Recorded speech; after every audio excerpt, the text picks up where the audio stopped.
Welcome to Mr. Nightbleed, a place where true horror lives in every shadow. The stories you're about to hear are real, shared by those who lived through the terror. So turn off the lights, put on your headphones, and prepare yourself. Because once the night begins, there's no escaping the fear. It was a Thursday night in late fall, the kind of cold that just sits in the stairwell of an old apartment building and waits for you to come home. I live on the third floor over a laundromat that closes at 9, but leaves the neon sign buzzing until midnight. The building is a horseshoe wrapped around a parking lot, with mailboxes that stick and a manager who swears the heat is fine because it's fine in his unit.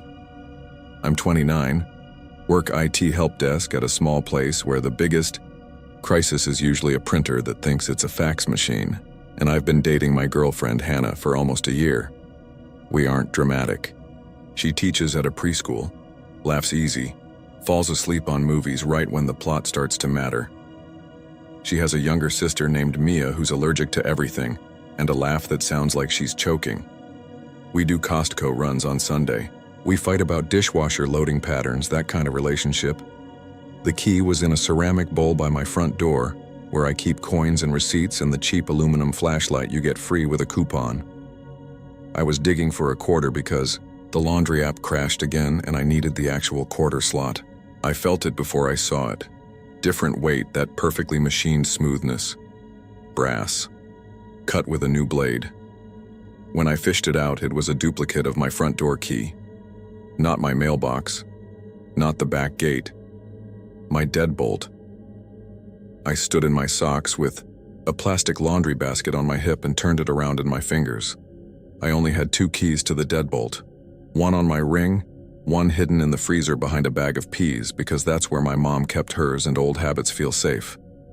This was a third. Hannah? I called. She was in the kitchen wiping down the counter in tight little circles the way she does when she's thinking hard. Yeah? Where did this come from? She squinted at it, then at me. You gave it to me the night the sink flooded, remember? You said in case it happens again and you're at work. I don't drink, and I don't forget keys. I don't think I did. You did, she said. Not annoyed, not defensive, just sure. You handed it to me and said, "Welcome to the ranks of responsible adults." I teased you about how dramatic you were being. I waited for the memory to come. It didn't. I dropped the key back in the bowl. The flashlight knocked against it with a clink that felt louder than it should. Okay, I said, because arguing over a key on a Thursday wasn't the hill I wanted to die on. Okay, I must have forgotten. That was the first weird thing.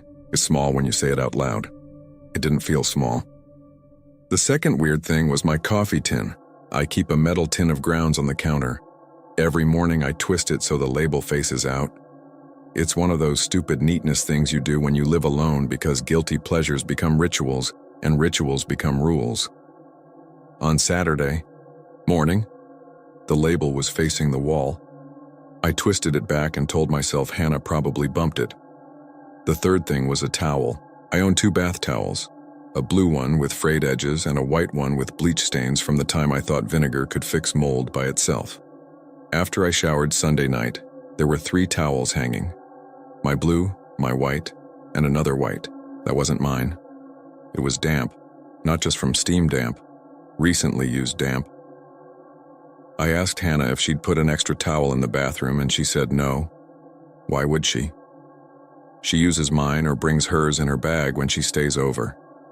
Little things. If this was a story on the internet I was reading at midnight, I'd be rolling my eyes at the guy for being dramatic about a towel. But put yourself in it. Put yourself in your actual bathroom in your underwear with damp on your knuckles that isn't yours. See how it feels. I set my phone up that night before bed on top of the fridge, angled to see the living room and the front door. I didn't tell Hannah. She fell asleep during the 3rd episode of whatever we were half watching, her braid falling down her shoulder. I wasn't trying to trap her. I was trying to trap something I couldn't say out loud. I flipped on the phone's camera with an old app that keeps recording until it runs out of storage and went to bed feeling stupid and wired. In the morning, there was a 3-hour gap of darkness, not dead battery, Not a glitch. The time code kept ticking, the sound kept humming. Refrigerator motor, distant pipes. But the picture was black, like someone had laid a trash bag over the lens and then peeled it away later. When the picture came back, the chair near the front door was 3 inches closer to the hallway. I checked the chair's leg marks in the rug. 3 inches is a lot when you're measuring lies. I walked a circle in my own living room and tried to talk myself down. The app bugged out. A moth crawled over the lens. The chair settled with the heat. Maybe I bumped it last night. Maybe I forgot. Hannah woke up, rubbed her eyes, and asked what was wrong. I said nothing because something put a bag over my camera sounds insane at 7:10 a.m. She made toast. I stood by the door and stared at the deadbolt. The brass ring around it had fresh scratches, little half-moons where a key slipped, and tried again. I took a picture. I texted it to Hannah later at work with, "Did you come by late last night? I thought I heard something." I don't know why I lied about the camera. I wanted it to be her. I wanted the answer to be easy. "I was with you," she wrote back, almost immediately. That was true. She'd fallen asleep on the couch. My stomach did that long, empty fall you get on roller coasters you didn't know had that drop. That afternoon, I asked Reggie, the building manager, about changing the lock. He said I'd have to pay for an approved locksmith and copy him the key, obviously, and why? Did I lose one? I said no. I just wanted a fresh lock. He shrugged and said, "You can change the cylinder for like $40 if you want. Your call." On Wednesday, I did it. I bought a new Schlage cylinder at the hardware store, watched a 10-minute tutorial, and replaced it with the satisfying feeling of having solved a problem. I handed Reggie a copy and he rolled his eyes and added a new tag to his ugly keyring. When I left for work Thursday morning, the brass around the brand new cylinder was clean and unmarked. Thursday night at 10, I noticed the new scratches. It's amazing how fast you can go from normal to crazy when something wants you to. I started staging the apartment like I was booby-trapping a bunker. I balanced 2 pennies on top of the door so they'd fall if it opened. I taped a hair, one of my own, dark brown and short, across the crack between the door and the frame. I sprinkled a thin line of flour by the threshold, a trick I'd heard somewhere that felt stupid until I did it. I took a photo of the coffee tin label facing out so I could prove to myself it moved. I wrote the exact angle of the chair's legs on a Post-it and stuck it under the rug. I set the phone recording again, but this time I turned the brightness way up and killed the fridge light so the lens wasn't a shiny target. Hannah came over around 11 with Thai food and a tired smile. She was late because conferences ran long at the preschool. Her hands smelled like lemon soap. We ate on the couch. She told me a kid named Dev insisted a spider in the sink was his friend and cried when the janitor washed it away. She laughed, telling it, then winced at the laughing, like it hurt her to let the day out. We went to bed. I watched the sliver of light under the bedroom door for too long and fell asleep without realizing it. At 2:38 a.m., something woke me, a noise like the polite clink of metal on metal. I slid out of bed, slow, careful not to jostle Hannah. She breathed on her side with the even, heavy rhythm of someone honestly asleep. In the hall, the air felt colder.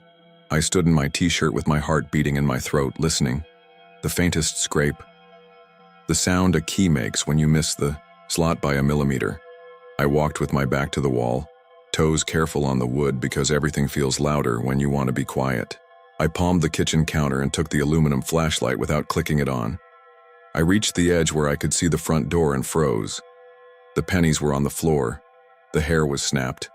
The flower, God, the flower, had a single set of footprints stepping in and then turning toward the living room. Bare feet, small. I clicked the flashlight.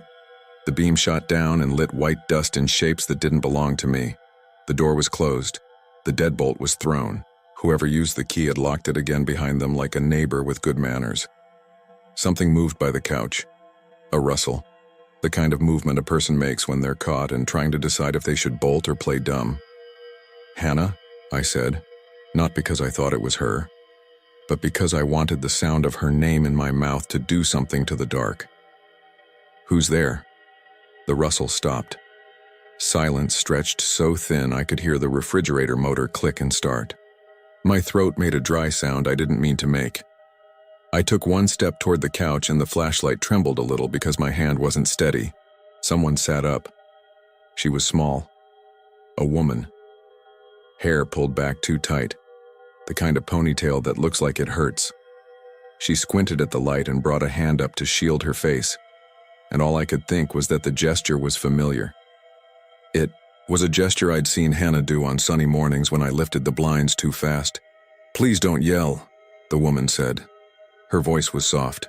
I kept the light on her and tried to keep it away from the bedroom door. "Get out," I said. It came out thin. "Get out right now or I'm calling the police." "I shouldn't have sat down," she said, like she was scolding herself. "I just needed—" She glanced at the kitchen. "A glass of water." "No," I said. My legs felt like rubber. "Get out, now." She stood. I took a step back because once your brain knows there is actually a person, all the ghost scripts get replaced by a very old animal script. Her bare feet were dusted white. She was wearing a gray pullover that could have belonged to anyone. There was a tote bag on the floor by her ankles that I knew in the aching, confusing, immediate way. You know a face out of context. It was Hannah's tote bag, not Hannah's exact one, but the same brand, same stitched pattern on the side, same little frayed corner where keys rub. This one had a small enamel pin of a cartoon bee on it. "Who are you?" I said, because saying, "Why do you have my girlfriend's bag?" felt like pulling a trigger I couldn't stop. She blinked. "I'm Allie." The name meant nothing to me. I realized the light was in her eyes and aimed it down at the bag. She relaxed a fraction. "You're in the wrong apartment," I said, and then, "How did you get a key?" For the first time, she looked at the door like the question surprised her. "I live here," she said, and when I didn't say anything, she added, I did live here. 2 years. Eli and I. He kept the key when..." She stopped. "This is still my home in my head. You don't live here." "I know that," she said quickly, like she didn't want to offend me. "I know. I'm not... It wasn't about taking anything, I just sit sometimes. When it's late, I sit where the chair used to be because that's where the heater vent hits your feet. And I listen." I realized she was standing exactly where my chair had been before it moved 2 inches. She had put it back where the heat touched. "Listen to what?" "Us," she said, and then caught herself. "You. Whoever lives here now. I didn't think you'd be awake. It's always quiet. Sometimes I water the plant, it's dying, you should move it to the other window. I almost dropped the flashlight because I don't have a plant. I killed a succulent a year ago and gave up. The plant she meant wasn't mine. It was a ghost of a plant that existed for her where my wall was.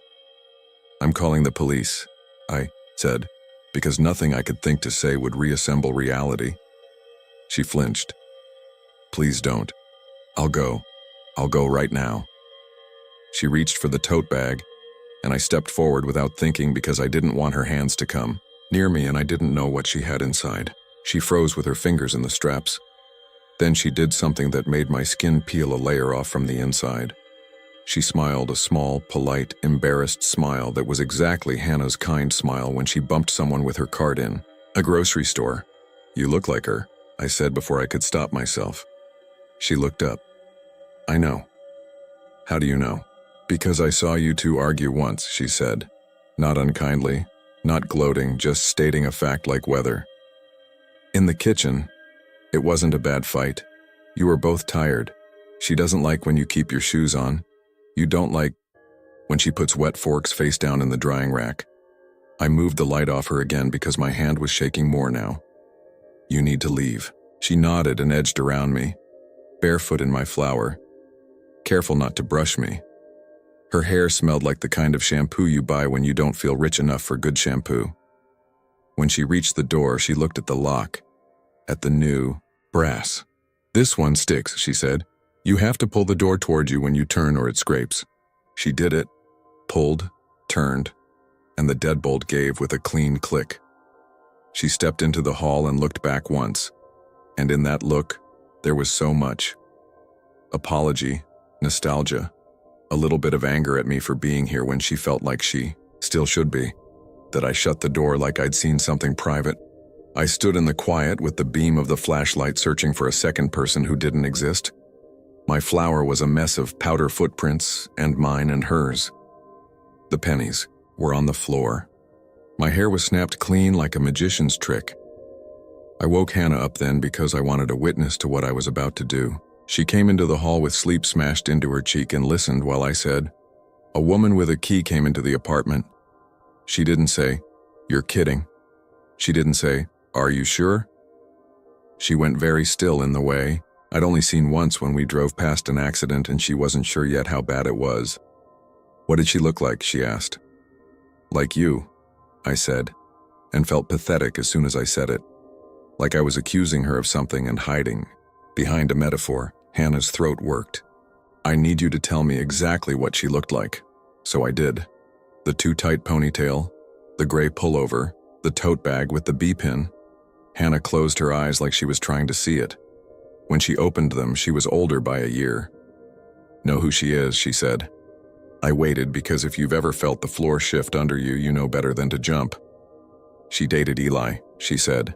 "Eli was my ex. He lived in this building before I met you. Second floor, end of the hall by the stairs. When we broke up, I moved in with a friend for a while and he stayed.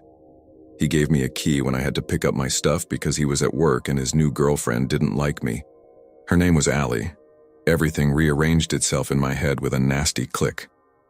So your ex's girlfriend used to live here?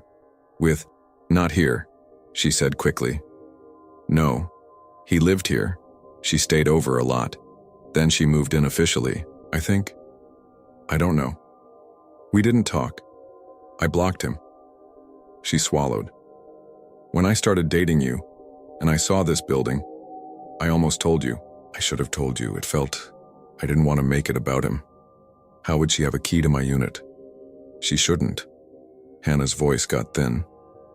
Unless Eli kept a copy of the building key, or Reggie reused a cylinder, when your lock got replaced, or... She rubbed her arms. I don't know. We didn't sleep. At 6 in the morning, I went downstairs and banged on Reggie's door until he answered in a robe and look of pure murder. You gave me a used cylinder, I said. He groaned. You're one of those people. One of which people? The people who think everything is a conspiracy because a key fits. Those cylinders come from the same factory. Keys are like cousins. Sometimes they look alike. A woman unlocked my door with a key, I said. At 2 in the morning. He stared at me. Then he sighed so hard it made his robe puff. Fine. I'll rekey it myself today. New pins, new key. You cover the parts. I covered the parts and watched while he did it, which he hated. He showed me the new pins and the new keys and the new little tag on his ugly ring. He said, Happy? I said, No, but thank you. He slammed my door just hard enough to make a point.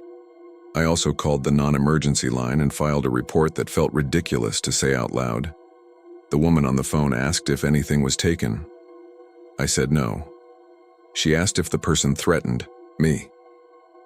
I said no. She asked if I knew the person. I said, kind of. She said a patrol car could swing by later and have a chat if the woman came back. If Hannah made coffee. Neither of us drank it. Around 9, she left for work because preschoolers cannot teach themselves and bills do not care that your apartment is an open mouth at night. Before she left, she put her hand on my chest in that way that feels like a blessing and said, I'm sorry. I said, for what?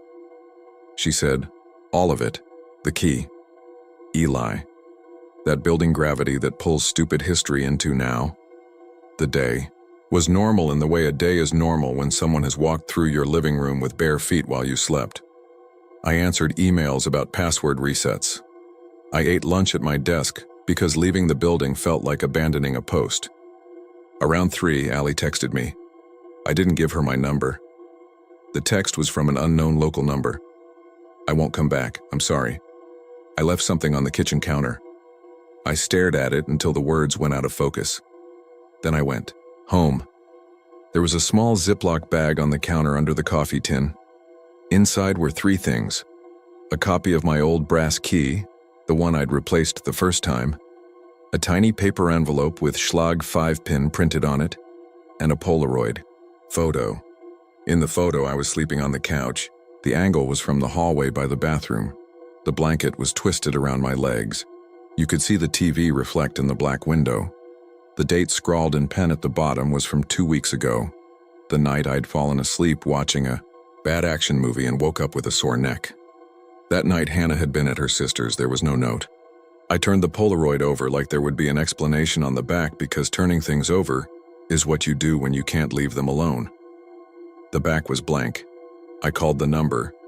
It rang 4 times and went to a voicemail that wasn't set up. I texted, "Don't come back, ever. I'm serious." A minute later, 3 dots appeared. They disappeared. Then, "I won't. I'm sorry. The key wasn't yours. It was mine."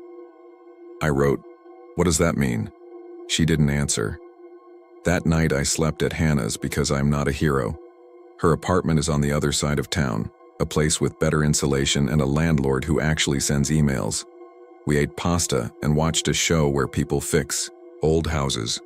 She fell asleep 20 minutes in with her braid stuck under her shoulder and her face at peace in a way I felt like I hadn't seen in a while. Around 1 a.m., I woke to her phone buzzing on the nightstand. It was a text from Mia. "Are you okay?" Hannah didn't wake, so I nudged her and said, "Your sister." She blinked and squinted at the screen and then handed it to me without thinking. The way you hand someone a spoon when you're cooking and need a second hand. On the screen was a photo from Mia's window of a parking lot. My parking lot. The horseshoe. The laundromat neon was on. The caption said, "There's a woman sitting on the curb waiting for nothing." I called Mia and she picked up on the first ring, whispering, "I'm sorry, I shouldn't have sent the photo. She's been here for 20 minutes in a gray pullover, no shoes. Is that your building?" I thought, "It is," I said. My mouth tasted like metal.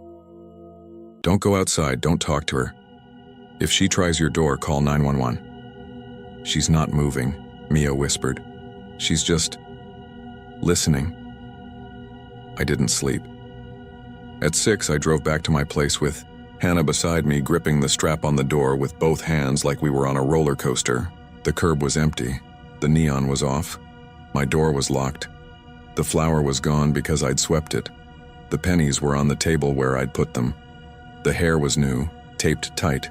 The apartment smelled like nothing. We didn't see Allie again. I wish the story ended with a police arrest or a confession or a lesson. What happened instead is we did what people do. We told ourselves the big thing was actually a little thing because we needed to be able to sleep. I bought a security camera that texts my phone if a pixel changes. I set it up with 2-factor authentication and pointed it at the front door and felt like I'd upgraded my life when really I had bought a slightly smarter eye. Reggie changed the locks a 3rd time when I insisted the second set felt off. He said I was burning through his goodwill, and I said I'd bring him a 6-pack and did, and we were okay again. Hannah and I talked about moving in together and then didn't because it felt like making a promise on ground that still might shift. We made smaller promises: Thursday dinners, Sunday Costco, no more keys and bowls. 2 weeks later, on a drizzly morning that made the stairwell smell like wool, I went down to check my mail and saw Mia coming up the steps with a bag of groceries. I didn't know she was visiting. She said she was dropping something off for Hannah. She hugged me and said, "You look tired." And I said, "I am." And we both laughed in that way where you mean it but don't want to make it a thing. In the hallway outside my door there was a wet footprint. Just one. Small. Bare. It faced the door like someone had stood there listening until the water dried from the rest. Inside, the apartment was fine. The chair was where I left it. The camera feed was a soothing grid of nothing moving. The coffee tin label was facing out, and I actually laughed at myself for checking it. That night I dreamt I woke up. In the dream it was 3:17 a.m., and the apartment was a still photograph of itself. Everything exactly where it should be. The chair, the post-it under the rug, the flashlight on the counter. I stood on the rug and felt the faint warmth of the heater at my ankles and a presence beside me. I turned and Hannah was there. Only not Hannah. Her shape, her height, but the wrong gravity. I said her name and she lifted her hand to shield her eyes the way she does when the blinds are too bright. I woke up with my heart sprinting and it was 3:18 for real, and the camera notification on my phone said, "Motion detected, living room." I opened the app with my thumb already shaking. The recording was 31 seconds long. It was black for 30 of them. The last second was a blur of the living room and the sound of my own sleep breathing, and something soft in the foreground like a hand lifting away from the lens. I showed Hannah in the morning. She watched it twice with her lips pressed together. She didn't say, "It's a glitch." She said very quietly, "I think we should change everything." Everything? Not just the lock, she said. Where the chair is, where the bowls go, the way we walk through the door. If she comes back to listen, I want her to hear something else. I want her to hear a house she doesn't know. So we did. We moved the chair to the other side where the heater doesn't hit your ankles. We put the coffee tin in a cabinet and left the label facing the wall on purpose. We got a rug. We bought a cheap plant just so we could put it in a different window. I don't know if any of that matters. I don't know if making new grooves in a place changes who can slip along them invisible. Sometimes late, I sit in the new chair and try to imagine what it would feel like to listen to a life you aren't part of anymore. I try to give Allie the benefit of the doubt and imagine that what she wanted wasn't to scare me, but to be close to an echo of herself. Sometimes that helps. Sometimes it makes it worse because then I can't write her off as a villain. She becomes a person who did something wrong for a reason that almost makes sense, and then the night feels full of other people doing that, and I sleep with the light on. Last week we finally decided, new place, new neighborhood, real heat. Windows. That shut first floor so Hannah doesn't have to climb stairs with groceries. I did the thing where you hold a folded cereal box on top of your head and walk under doorways measuring if your couch will fit. We signed papers and looked at paint chips and decided we are people who like sage green now. I said, "All new, locks day one," and the landlord laughed like, "Yes, obviously, you lunatic." We set a move date. 2 days after that, at work, my phone buzzed.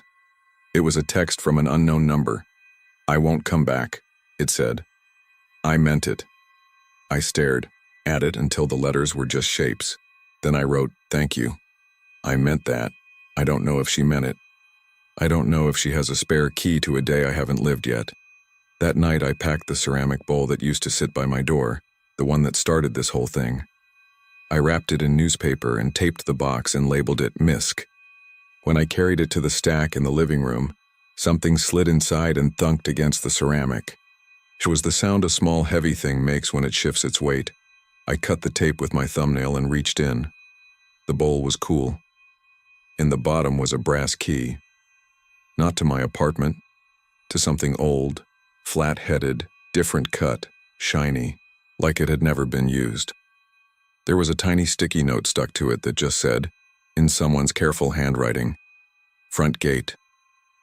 I went downstairs. The front gate to the parking lot is always propped open with a brick because the hinge sticks. That night it wasn't. It was shut. I put the key in the lock and turned, and the gate opened with a well-oiled sigh that sounded like breath. I stood in the open and looked at the horseshoe of the building and the dark windows of other people's lives, and I felt watched, and not in a dangerous way, not exactly. In a way that reminded me there are versions of us walking around in other people's heads with their own keys to rooms we don't know exist. I locked the gate and went upstairs and put the brass key in the bottom of the bowl and taped the box shut again.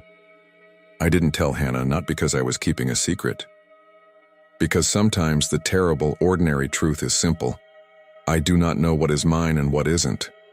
I do not know which keys I handed to someone without remembering. I do not know how many times a camera has been covered and uncovered while I slept, and I do not know what I look like in the dark to someone who misses their own life. We're moving next week. New locks, real heat, sage green walls. We'll put the chair anywhere we want, and I'll forget to twist the coffee tin label because it will be in a cabinet, and I'll be busy being a person in a place where no one has sat in the old heat path. Maybe that will be enough. Maybe nothing is enough. 2 nights ago, my phone buzzed at 3:18 a.m. and I ignored it on purpose. In the morning, I checked it because I'm not a hero. And there was a motion alert from the camera. 31 seconds. Black for 30. In the last second, a blur. The sound of my own sleep breathing. The faintest scrape of metal on metal. Polite. Like someone practicing being a good neighbor. There are pennies on top of the door again tonight. I know they won't help. I leave them anyway. I don't think she'll come back. I think that's what scares me most.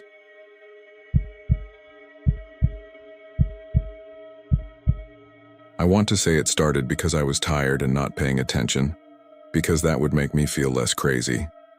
But the truth is, I noticed right away. On certain evenings, her smile sat wrong, like a mask that learned the shape but not the warmth. Our dog Scout is a mutt with a good heart and a stupid little underbite, and he loves literally everyone, delivery drivers, the mailman, the neighbor who complains about him. So when he refused to go near my girlfriend on those nights, my stomach tightened in a way I still can't fully describe. This was last winter in an old brick building with paper-thin walls and radiators that hissed like they were gossiping about you. My girlfriend, Marissa, had started working the evening shift at a rehab center just outside the city. She'd roll in after 10, scrub top under a puffer jacket, hair in a messy bun, chapped knuckles from constant sanitizer. I work days in IT, which is just a fancy way of saying I tell people to restart their computers and then act like I did something heroic. We were both adjusting. New schedule, less overlap, quick dinners. Normal stuff. The first time it happened, she was late. I had a cheap frozen pizza in the oven, 2 slices already missing because I'm weak, and I heard her key in the lock. Scout ran to the door like he always does, nails clicking. The door swung. Cold air pushed into the apartment, and there she was. Marissa's shape, Marissa's coat, the little frizz of hair that escapes her bun. She smiled when she saw me. Only it looked like the smile was something she put on before. She walked in, not something that happened to her face, like she'd rehearsed it. I remember thinking, she's exhausted, don't be weird. I said, hey. She said, hey. Scout froze, glanced up at me like he expected me to say something, then tucked his tail and backed away. He wouldn't go near her. When she tried to scratch under his collar, he flinched and crawled under the table. She frowned and said, geez, what's his deal? Then she laughed, and it sounded clipped, like she knew the beats of her own laugh but missed the rhythm. You okay? I asked. She said.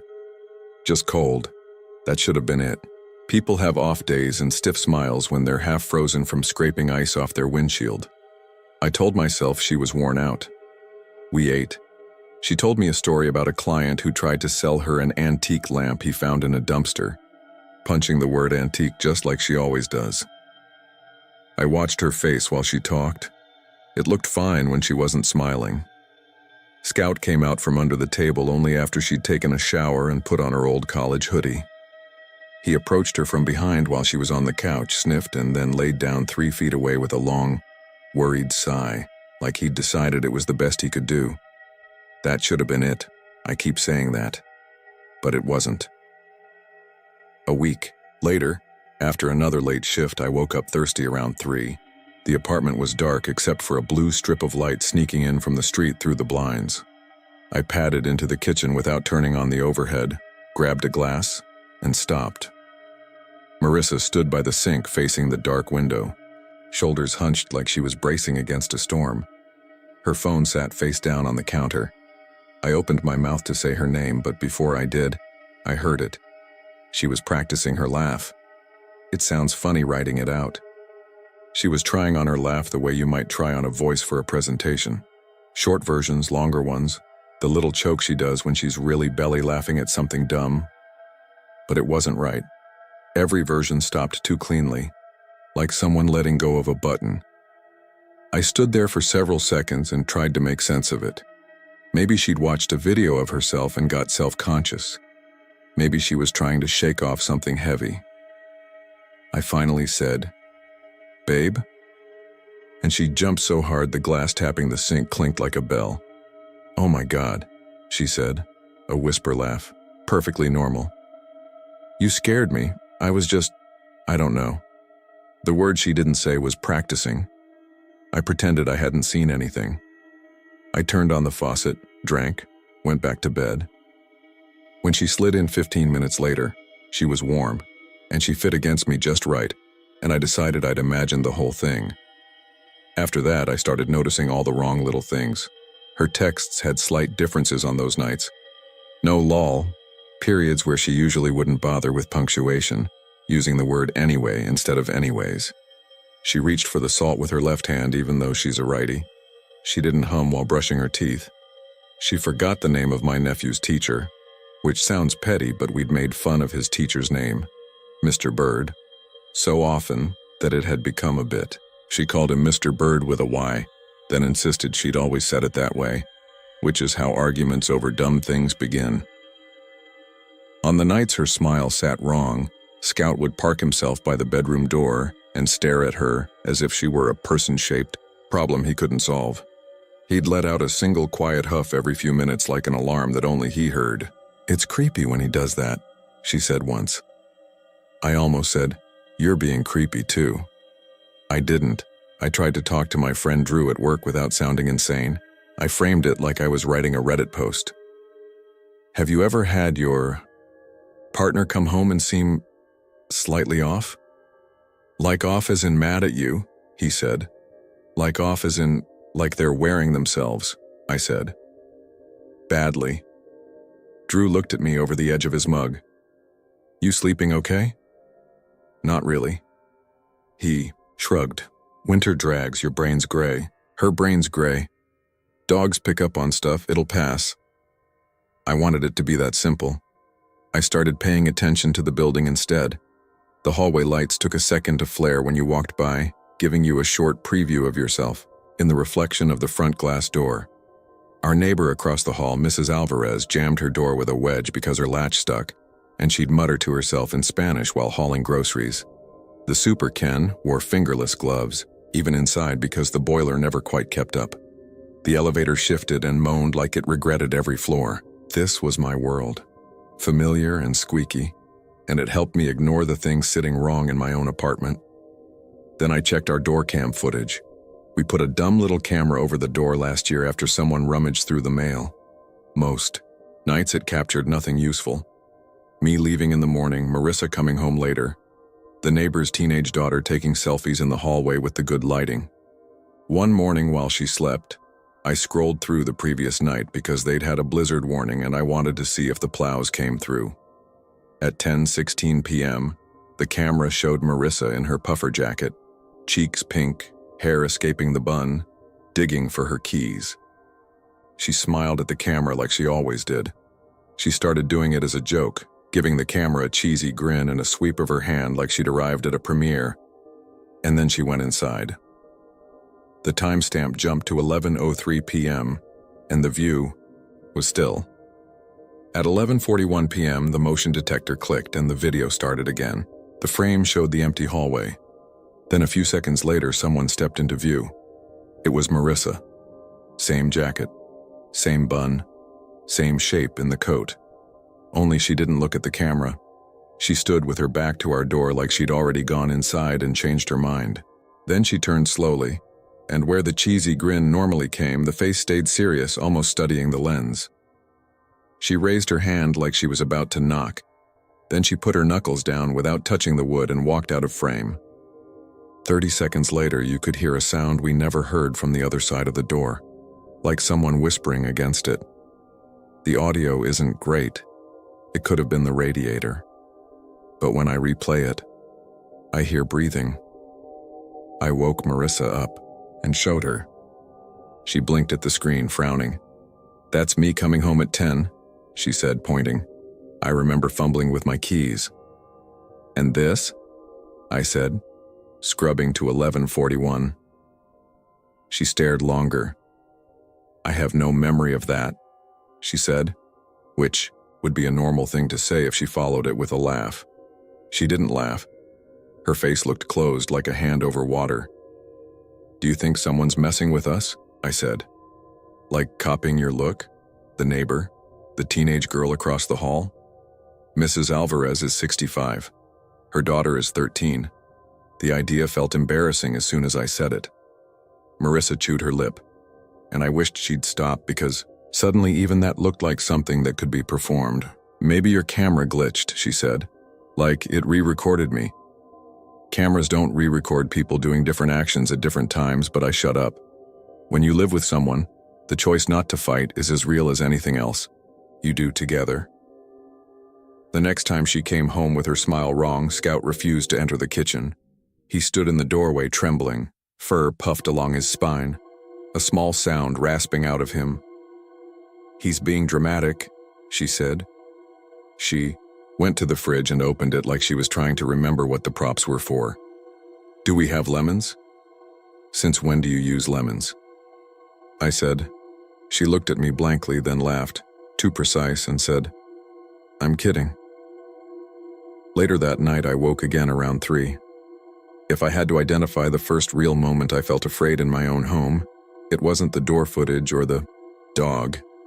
It was this. The apartment felt too still, like we'd been paused.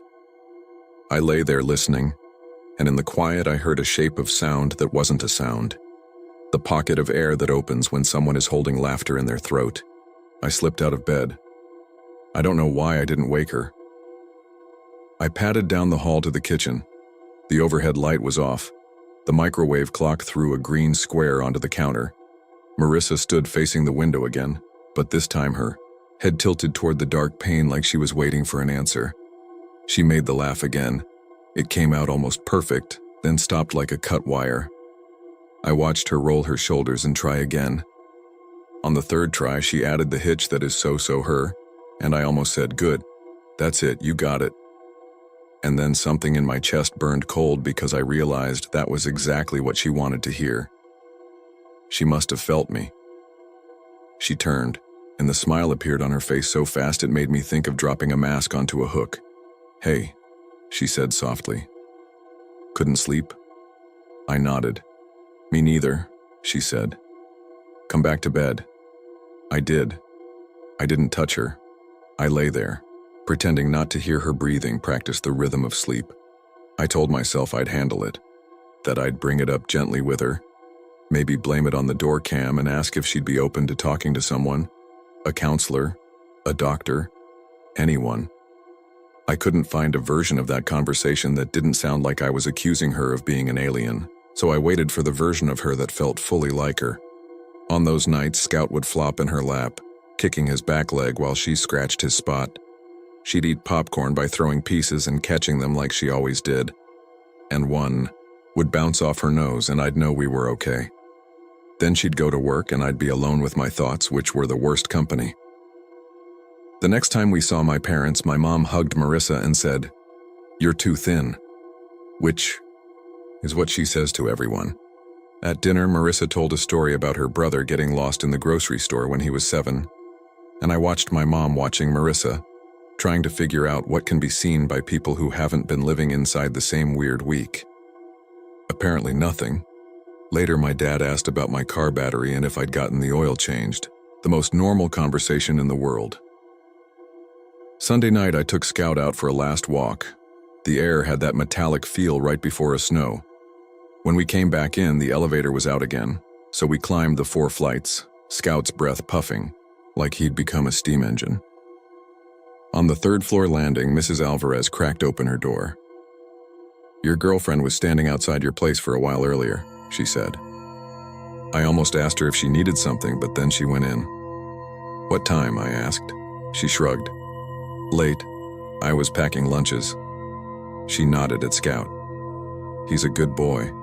He cries sometimes, but it's a good cry." "What's a good cry?" I said, but she shut the door. I stood there listening to the building settle, and all I could hear was the faint thrum of our radiator and a whistle of winter air under the stairwell door. Scout leaned against my leg like he wanted, to push me toward home or away from it. I couldn't tell which. Inside, Marissa had texted me a video of an empty break room and said, "Bored." I watched the video twice. In the background, off camera, I could hear a laugh. I told myself it was a coworker. The laugh was not hers. It wasn't anyone's I recognized. It was the version she almost had down. I didn't sleep. I sat in the living room with the lights low and the door cam app open on my phone like it could do anything other than make me miserable. I told myself, if she came home and Scout didn't approach her, I would say something. I practiced lines in my head, tried to find a way to broach the absurd. On some nights, you feel like a rental copy of yourself. On some nights, you practice your laugh. On some nights, our camera sees another you waiting to knock. At 10:20, her key turned. Scout ran, then skidded and stopped short, nails scratching like a match striking. The door opened. She stood, there with the exact amount of snow in her hair you'd expect for that night. She smiled without teeth because she hates showing them, and I felt my shoulders drop. Relief is like warmth from a space heater that you know will cut out the moment. You stop standing directly in front of it.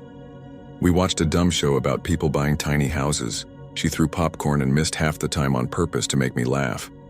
We took Scout out one last time because he does this thing where he pretends he didn't go. We came back in, brushed our teeth, lay down, and then, right when my brain loosened, enough for sleep, she said, "Did you hear someone at the door earlier?" "What?" I said, half under. "I thought I heard someone standing there," she said. "Like breathing." Her voice was small. The scared version of her is raw in a way I don't handle well. I'm the one who kills the bugs. "You didn't hear it?" "I didn't," I lied. She rolled toward me until our knees touched. "Can you check the camera?" I did. Nothing between 8 and 10.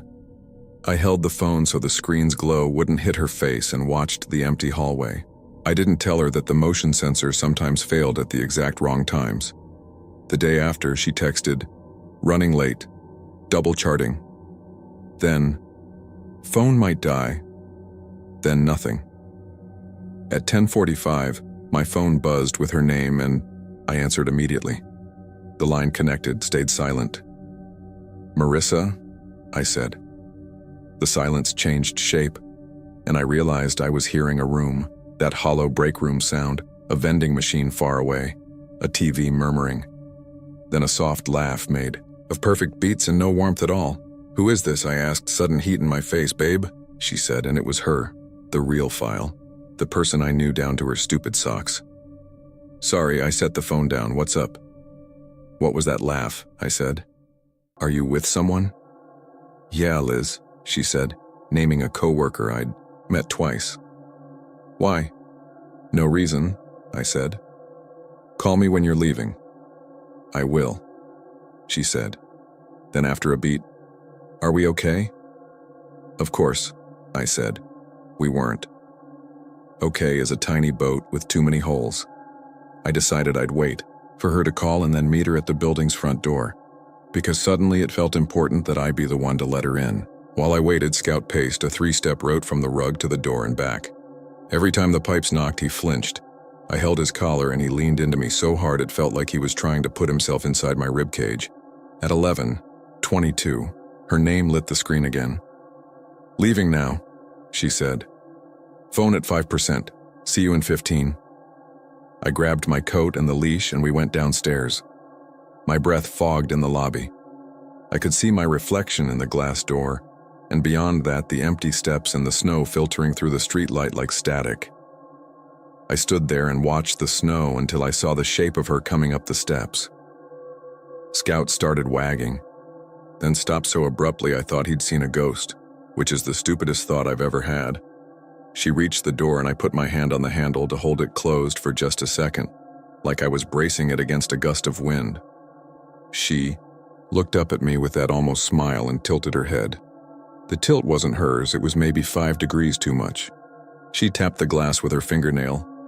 Tap, tap, tap, exactly the way she taps my laptop when she wants me to look at something. Boyfriend mimicry.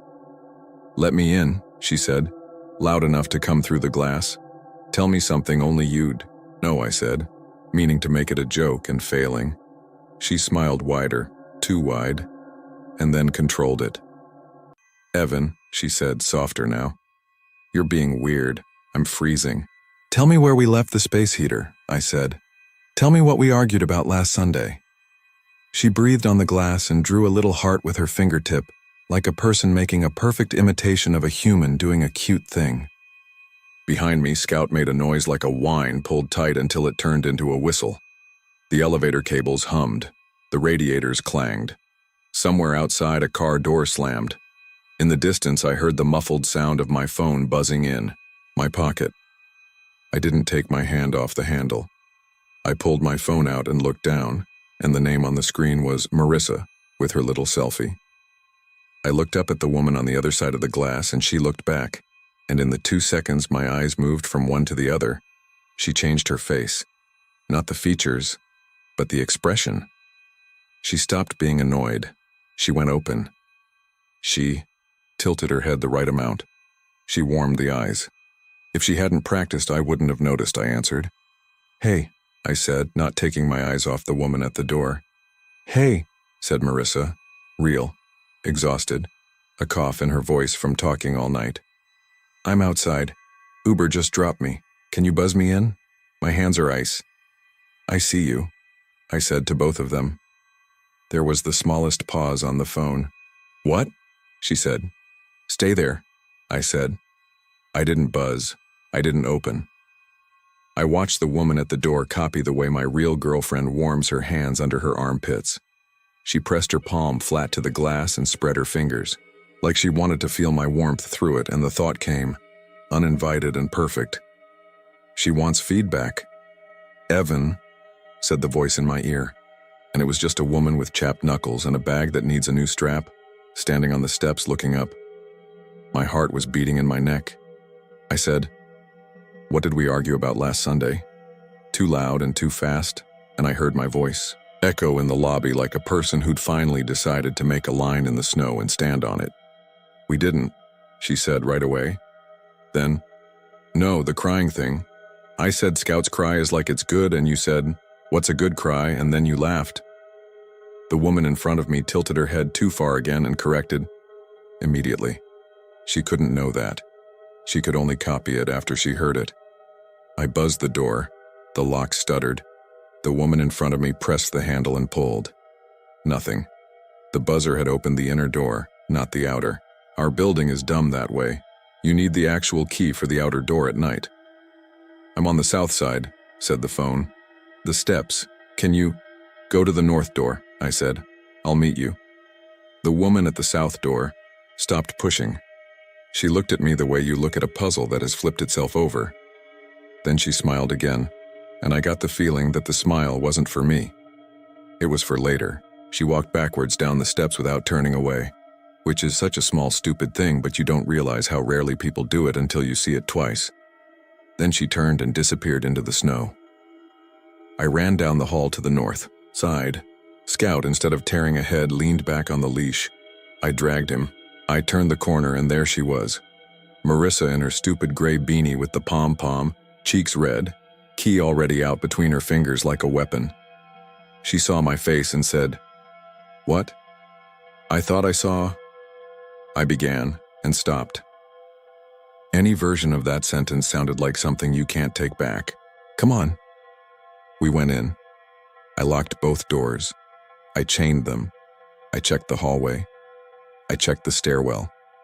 I checked the door cam and watched a few minutes of nothing. Marissa kicked off her boots and looked at me, and I realized my hands were shaking. "Talk to me," she said. I told her. Not all of it. Enough. The wrong smile, the practiced laugh, the door footage. I heard how I sounded, like someone connecting ordinary dots into a picture he wanted to be extraordinary, because ordinary would be too simple to accept. But I watched her face as I talked, and she didn't laugh, not even the clipped version. She listened, and when I finished, she said very quietly, "I don't think you're crazy." "Say that again," I said, and she did, and Scout's body softened like he'd been holding his breath. We slept with the lights on. When I woke up, I felt hungover without the fun part. The daylight made it all feel like a fever dream. Marissa worked another evening shift the next day and begged me to stop looking at the door cam. I said I'd try. I failed.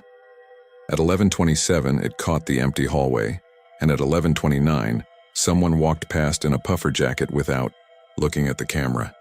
You can convince yourself of anything with a bad angle. We did the only thing we could think to do. We changed small things. Marissa switched to day shifts. We started leaving a radio on low at night in the kitchen. We put a draft stopper at the bottom of the door like we could keep out not just cold but anything that liked the shape of us. I moved my chair in the living room so it didn't reflect in the window, because more than once I'd looked up and seen a person in the glass who turned out to be me, and my heart couldn't take that twice every night. Things calmed down. Mostly. There were still nights when she came home from seeing her mom or grabbing something with a friend, and I saw the too wide smile first and then the correction, and we'd both pretend it hadn't happened. Scout would stay near me until she said his name in exactly the right tone, and then he'd relent like someone who forgives easily and often, which is why he's a better person than me. Then one night in March, I woke up to the sound of someone in the kitchen, making a small, precise sound. The way you might practice stepping over a squeaky board to learn where it is. I lay in bed trying to decide whether to go or to stay, and I did the brave thing people do in these stories, which is to lie there and think about doing something until the choice got made for me. Marissa rolled over and put her palm on my chest and said, "Why are you practicing my laugh?" My blood went cold and hot at the same time. I swallowed. "What?" She lifted her head, eyes not fully open, and in the low light she looked soft, real. "I've been hearing it all week," she murmured. "From the kitchen." "I thought that was you," I said, and the words felt like a terrible coin flipping in slow motion. In the morning we didn't talk about it.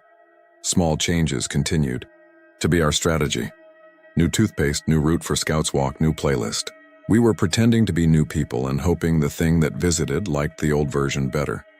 A few days later, Drew at work said, "You look better. Sleeping?" "Yeah," I lied. I didn't tell him that the night before I'd been brushing my teeth and looked up and watched my face try on a smile in the mirror that wasn't mine. It was my smile done by someone who'd never felt the thing that made it happen. I stood there with a glob of toothpaste on my lip, feeling like I'd been copied. I wiped the mirror with my sleeve and told myself I was tired. The last thing, I know you're waiting for some ending where we caught someone, where I pull a mask off and it's the super or a neighbor or a guy from her job with a fixation. I wish. Sometimes I think that would have saved us. You can call the police on a person. You can move buildings. You can't move out of your own face. The last thing was last week. We were packing to spend a weekend at my parents' to get a break from the building and the season and, if I'm honest, from ourselves. Marissa was putting Scout's food in a plastic container, and I was in the bedroom folding socks. I heard a laugh from the kitchen. Not the wrong one. Hers.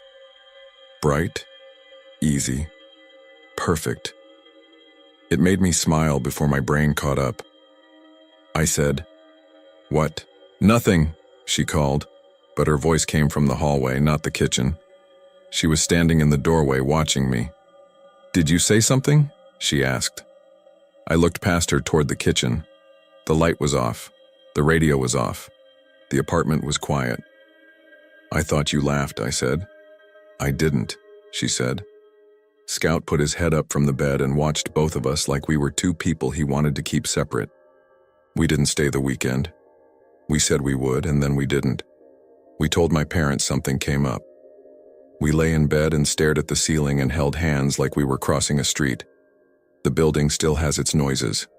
The radiators hiss. The elevator moans. Our door cam has nothing interesting on it when I check and everything interesting when I don't. On certain evenings, her smile sits wrong, and on certain mornings I catch my face trying out expressions like a student, running lines in the mirror before a play. Maybe that's all we are. A set of lines and a way of saying them that convinces the right dog and the right person that we're the real thing. Sometimes, late, I walk to the kitchen for water. I keep the lights off because I'm tired of seeing. The street throws its blue on the counter. I stand by the window and rehearse breathing like I'm asleep, because I don't want the thing that might be listening to practice the wrong part. I hear a laugh, low and tidy, like someone practicing, a laugh in the other room. I tell myself it's a neighbor or a TV show through a wall or the building making a weird sound on a cold night. I stand still until I feel her hand on my back and she says, too softly to be anyone else, "Hey." I turn and her smile fits, mostly. She tilts her head just right. Scout sits in the doorway and considers us. He stands. He comes forward. He stops. He looks at me and wags once slow, like a question. I crouch and hold out my hands to him and he edges closer and presses his head into my palm, and for a second I feel steadied by the weight of him, the warm little skull, the exactly right dog I know down to his stupid underbite. Then he flinches, just a tiny flinch, and pulls back like he caught a whiff of something that smelled almost like me. We keep moving. We go to work. We eat. We sleep with the lights low sometimes, just in case. We keep Scout between us on the couch. We don't practice our laughs where the other can hear. When the intercom buzzes and no one answers and the hallway shows us nothing, we pretend not to notice. A few days ago, I was changing a light bulb in the bathroom and caught my face, in the mirror looking back with patience. Not the way I look at myself, the way you'd look at a person you're going to be for a while. I blinked and it was gone. I called Marissa in and made her stand there with me, and we looked at ourselves and neither of us practiced any expression, and the dog sat between our feet and leaned like he was trying to be a bridge. We're still here. I'm posting this because I think sometimes writing things down sets them outside of you where they can be smaller. I know how this reads. I know what you're supposed to say. See a doctor? Check for gas leaks? Move, maybe we will. But what if it doesn't matter where we go? What if the borrowed face isn't in the hallway or the window glass but in the work of being a person together, and it visits anyone who starts to look familiar? What if everyone, on certain nights, smiles a fraction too wide in their own mirror, and then corrects it, and then doesn't tell anyone? If you're reading this with your partner in the room, don't look at them right now. Wait until they laugh later, at something dumb, and listen for the button at the end, the soft click of it stopping. If you don't hear it, you'll know. Or you won't, and you'll go to bed and breathe your practiced sleep. And your dog, if you have one, will lie down 3 feet away and sigh like he's decided that, for tonight, this is close enough.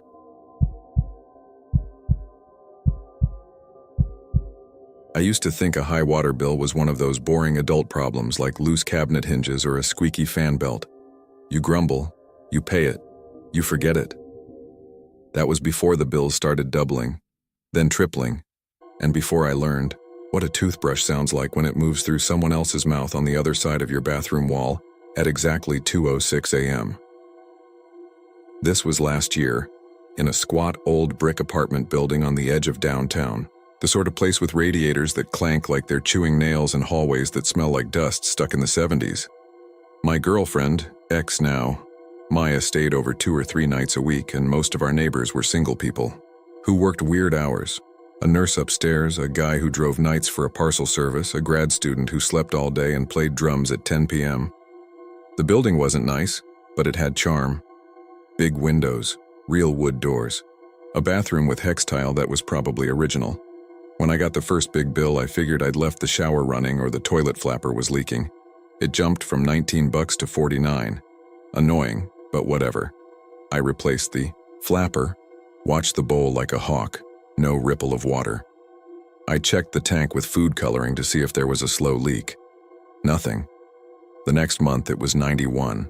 That's when I called the building office and they sent Roland, the super.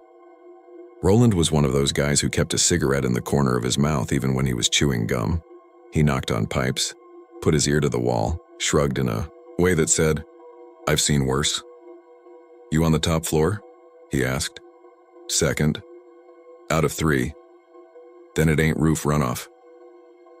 He turned the shower on and off like he was trying to catch it in a lie. Probably just the meter. They mess up. Can meters mess up by tripling only at night?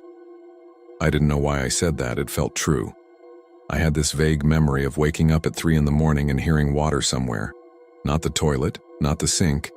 A hush and then a thin hiss like someone with patience was rinsing something for too long. Roland scratched his stubble. "You hearing anything weird?" "Not really. Just the neighbors." The nurse walks heavy. "Write down when you hear it," he said like a doctor. Time, place. I'll talk to Janelle in the office about the meter. That night, I went to bed thinking about nothing, which is my way of saying I scrolled through my phone until my eyes hurt. Maya was out of town visiting her sister, so it was just me. I remember the clock glowing 1:40 a.m., then midnight radio static for a while, and then my eyes opened for no reason, dead awake, because there was a noise and I knew it had been happening for some time. If you've ever stood outside a bathroom door while someone brushes their teeth, you know the sound. Soft, repetitive, back and forth scrubbing with a tiny squeak to it, like bristles catching on enamel. Then the tinny clap of a plastic toothbrush against porcelain. Then water, not full blast, but steady, and the hollow glass sound of it running, in a sink, a swish, a spit. A low string of throat noise that isn't a word but could be if you were close enough. It was like that, except my bathroom was dark, and the noise wasn't inside the room. It was behind the wall, behind the medicine cabinet. I lay there listening like I'd never used my ears before. Brush, rinse, spit, and a faint scent rolled under the door. Mint. Not just toothpaste mint, but that sharper mouthwash mint that stings your nose. I looked at the time. 2:06 a.m. It was so precise it felt like a mistake. The brushing went on for maybe a minute. Then nothing. Absolute silence, like someone holding their breath and smiling. I got up, turned on the light, and walked to the bathroom. The tile was cold. The mirror was a dark rectangle. My toothbrush was dry. The sink was dry. I put my ear to the wall. Nothing. I felt stupid. I wrote it down anyway. 2:06, brushing sound behind cabinet, mint smell. The next night it happened again. 2:06, same routine, same exact sequence. On the third night I was ready. I had my phone's voice recorder going at 2 gao. I even turned off the fridge to cut ambient noise like some amateur ghost hunter. At 2:06, brush, rinse, spit, soft as a whisper, and this time it was followed by the click of something plastic snapping shut. I listened to the recording in the morning on headphones. You could barely hear it, but it was there. Back and forth bristles, the hollow in the wall echo, the click. I called Roland again. He brought a plumber named Nate who had tattoos of cartoon fish up his forearm. Nate took a moisture meter to the drywall and frowned. "There's damp in the cavity," he said. "Not soaked, but damp." "How is there water in there?" I asked. Nate shined a flashlight under the sink and showed me the pipes going into the wall. "Supply lines run through a chase. There's room in there. If there's a pinhole leak, you'd see crust on the copper. You don't have that. It's not a leak. Could it be coming from the unit next door?" Nate shook his head. "If they're brushing their teeth, you'd hear it through the tile more than the stud bay. Plus your lines are on the opposite wall." Roland lit a fresh cigarette just to hold it and said, "Write down when you hear it. If it keeps up, we cut a hole." I told Maya about it that night. She laughed, not because she thought I was lying, but because she knew how spun up I can get over patterns. "Set an alarm for 2:05, she said. "Catch it in the act."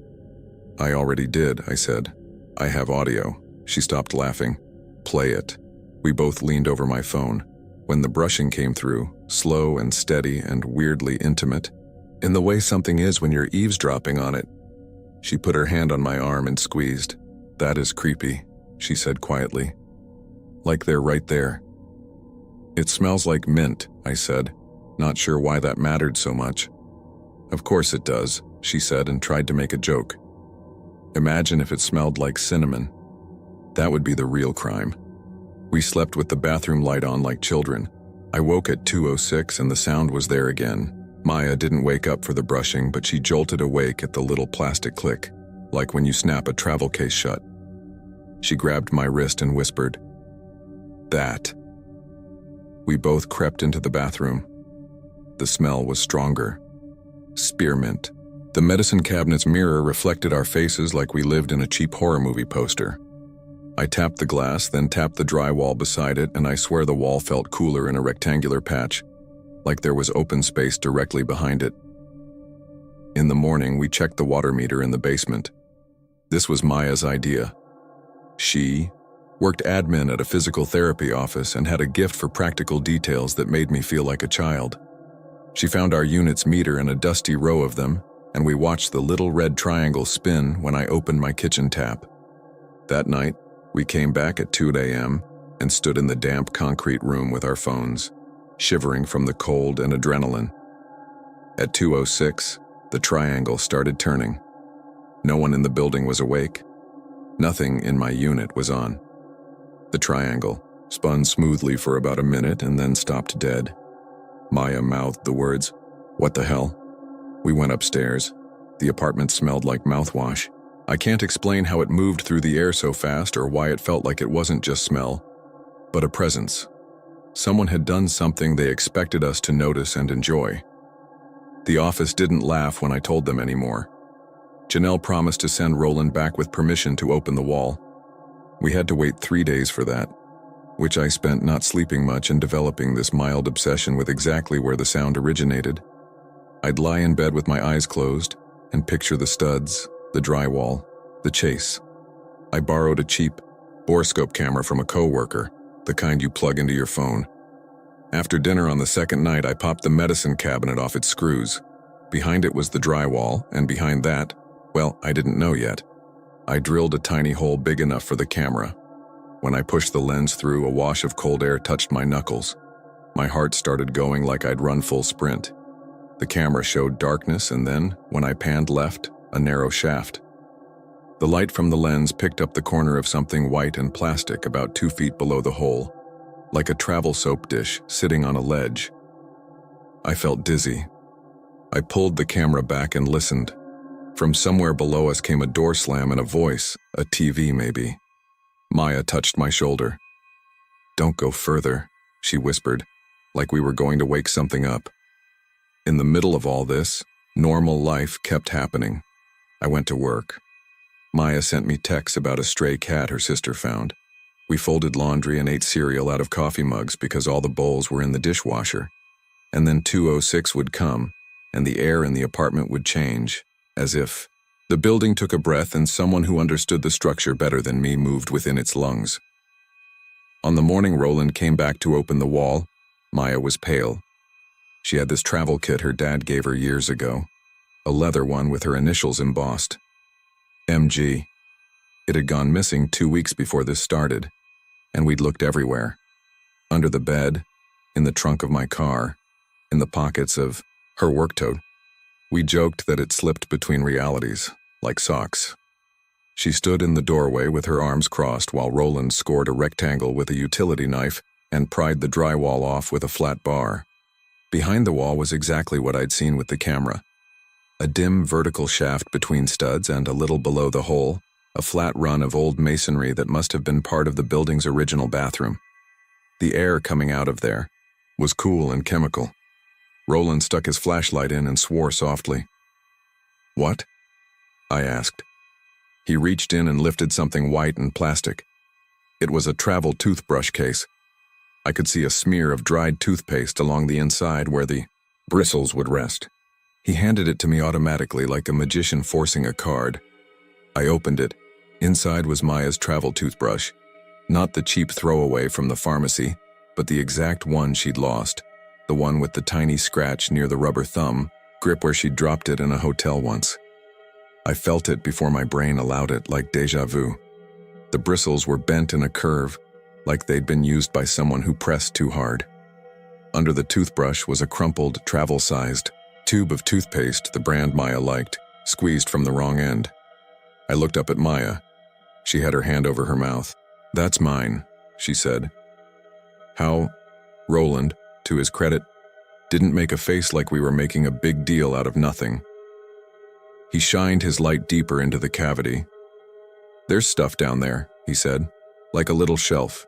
He pulled out a small bottle of mouthwash, one of those mini ones they give you in a hotel bathroom. It was half empty. Next came a folded square of cloth, one of our dish towels from the kitchen. Then a flat object wrapped in a Ziploc. He handed it to me because I was closest. I peeled the bag back. It was a photo, a glossy 4x6. My chest got tight and hot at the same time. It was a picture of me asleep. I was on my side facing the window, blankets tangled at my waist. The clock on my nightstand glowed 2:06. The photo had a slight downward angle, like it was taken from chest height by someone standing at the foot of the bed. I looked immediately at my bedroom door and then at the vent above it, and then back to the photo because it felt like if I looked away too long, something in it would move. "Where did you get that?" Roland asked, the cigarette in his mouth, finally forgotten enough to fall to the floor. "It was in the wall," I said. My voice sounded calm and wrong. Maya backed into the hall. "No, no, no," she said, like a metronome. How long has this been happening?" Roland pulled his flashlight up and pointed it into the shaft again. "There's an access panel down farther," he said. "Maybe in the unit below or the maintenance closet. Someone could have been using this chase to move between floors." He looked at me. "You keep your door locked?" "Yes." "You got any vents? Returns big enough to stick a phone through?" I thought about it while my brain tried other jobs like controlling my breathing and not throwing up. The bathroom had a high return with a grilled cover you could unscrew with a coin. The bedroom had one too. The idea of anyone's fingers touching those screws was suddenly unbearable. Roland nodded like he decided something. "I'm calling management," he said, "and the police." We waited in the hall for an hour. Mrs. Dwyer from 2B piqued her, head out in a pink robe, and whispered to Maya about Jesus protecting good tenants. 2 cops came, looked at the wall, looked at us, and then at the photo like it was a prop. One of them, a younger guy who wore cologne that smelled like peppermints, shined his flashlight down the shaft and said, "You can fit a person down there if they're thin, or a person can fit a camera," the older cop added, "on a selfie stick or whatever." "Why?" Maya asked. She wasn't crying exactly. Her face had this flatness to it like a power outage. The older cop shrugged. "Why do skunks do what skunks do? People get into walls and crawl spaces all the time, frogging they call it. Live there for a while, take stuff. Freaky, but it happens." That night, after we gave statements and the maintenance guy screwed a metal plate over the hole, I slept with my shoes next to the bed and a chair under the door handle. Like both of those gestures could stop a person who already knew how to be closer to us than the room itself. The brushing didn't happen that night. Or if it did, I slept through it out of sheer exhaustion. It would be neat to end it there. People in uniforms come in, they do whatever people in uniforms do, and the scary thing is replaced by a different scary thing called the system. And in that sleight of hand, normal life returns. That's not what happened.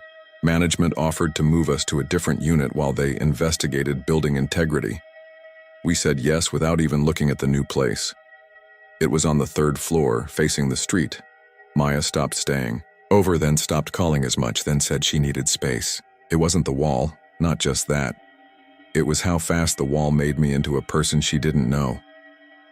I get it now. When someone sees how you look at the dark, you can't pretend you're cool about it. I kept a routine. Work, home, microwave, dinner. I started reading about old buildings, how they route plumbing, how many voids exist in a structure that most people never think about. The numbers made me feel smaller. I taped over my vents like a paranoid. I set a motion-activated camera on a tripod facing the bathroom door at night. It never caught anything but me walking past to pee. And then, 3 weeks in, at 2:06 a.m., I woke to the smell of spearmint. There wasn't any sound at first, just the smell. I lay there with my eyes open, and my heart doing this trip hammer thing. The vents were taped, the window was shut and latched, the bathroom door was closed, but a faint light bled out around the jamb, even though I hadn't left the light on. I got up. My knees felt rubbery. I opened the door. The bathroom light was off. The glow came from the hallway through the cracked bedroom door behind me. The smell was stronger than it had ever been. It found the back of my throat like smoke. My toothbrush was wet, not damp, wet as if it had just been rinsed and shaken. Fat drops clung to the bristles and caught the light. The sink had a single bead of water caught on the porcelain curve near the drain. I touched it with my finger and it broke like a tiny world. I should have left the apartment right then, gone straight to a hotel, a friend's couch, anywhere. Instead, I spun like a dog chasing its tail, opening the cabinet, looking under the sink, checking the tape on the vent with my fingertips like a lockpicker. I turned toward the door because I heard something from the hall, a soft plastic click like a little case snapped shut. I walked slowly into the living room. Quiet everywhere. I turned on a lamp. The far corner near the radiator had a scuff on, the wall that wasn't there before. A faint gray mark in a straight line about 4 feet up, as if someone had dragged plastic along the paint. I pressed my ear to the drywall like a supplicant. The wall was cold. I didn't sleep the rest of the night. The next day, I brought the camera footage into work on a thumb drive and watched it in an empty conference room. At 2:05, I was dead asleep, face mashed into the pillow. At 2:06, something changed with the lighting, like a low-grade exposure shift, and then the bathroom door, closed in the previous frame, was open an inch. I rewinded and forwarded so many times the image broke into blocks, but that's what it looked like. Closed, then a blink, then slightly open. You could argue that's compression or that I misremembered, but the door was open in a way it never is when I'm careful. I sat there for a long time, looking at my sleeping self in cheap office light. I asked Roland if anyone followed up about the wall. He said they found an access point in a locked maintenance closet on the first floor. The closet door had scuff marks around the latch. No fingerprints. No one on the cameras in the hallways at night. He said they replaced the lock and sealed the panel inside with screws that need a special bit. He said it like a man reading off a prescription he hoped I'd take. Do you think it was a person? I asked. Like really a person? I think it always is, he said, then added, until it isn't. Like a man covering his bets. I moved out a month later. Not far, just across town to a newer building with bland gray everything and airflow that felt fake, which, for once, was a comfort. Maya came by to grab the last of her stuff, a sweater she'd forgotten, some photos. She held the picture from the wall for a second and then slid it back into the box without looking at me. You should throw that away, she said. I told her I would. I didn't. It's in the back of a drawer because I want to know where. It is at all times in case it moves on its own. I wish I could say it stopped. The first week in the new place was clean. No smells, no weird noises. The shower made that metal ping when it cooled, and the neighbor's kid practiced trumpet badly. But that was it. Then, on a Tuesday that felt like any other, at 2:06 a.m., I woke up. The air in the room had that charged feeling like right before a thunderstorm cracks open. The vents here are tiny slots, not big enough for a hand even if you're a child. The bathroom door stood open because I was trying to break the habit, to refuse the fear. From the darkness in there came a sound that I will hear in my head until I die, even if I go deaf. Bristles, slow and deliberate, moving across teeth that aren't mine. There are explanations people like. The ex-boyfriend you never knew about who had a key. The homeless guy who worked maintenance once and kept the master code. The girl with the initialed travel kit who took it back and staged the whole thing, because she liked watching you sleep without letting herself know why. Brains need reasons almost as much as they need oxygen. I know all of that. I know some anonymous person could have planted the picture, could have lived inside a wall for months, could have learned the building like a song. But there's a detail. I never told the cops because it sounds like a reach. The first apartment number? It was 206. When I moved in, I joked that at least I'd always know what time it was when my insomnia hit. 2:06. The day our water bill started climbing, I got a form email from the city saying the meter had been replaced for routine calibration. The replacement order number ended in 2:06. The photo from the wall had a timestamp printed in tiny numbers. The lab put on the back when they developed it. 020613. It's nothing. It's coincidence by 1,000 cuts. Or it's a routine. I don't set alarms anymore, I don't check the meter, I don't talk to neighbors if I can help it. I got new toothbrushes and keep them in a sealed container even though that feels like superstition. Sometimes in the middle of the day I smell mint where mint isn't. On a bus, in a stairwell, at my desk. Sometimes I open my phone's camera and flip it to front-facing and just hold it there, watching the screen like it's a bathroom mirror, because a mirror is supposed to tell you the only face that matters is your own. And sometimes, less now, But still, I wake at 2:06 in a room with no vents big enough for a hand, and I listen, because I can't not. And from somewhere thin as a breath comes a sound meant not to scare me, but to remind me. Brush, rinse, spit, snap. The ritual. In a place you don't question because you've done it 1,000 times. It's a kind sound almost. Familiar. Intimate. And that's what makes it worse. You get used to the idea that there are parts of your home you don't live in. The spaces between things. The hollows that make rooms possible. Maybe there's always someone there, even if it's just a version of yourself with worse intentions, and if you're lucky, you never share a schedule.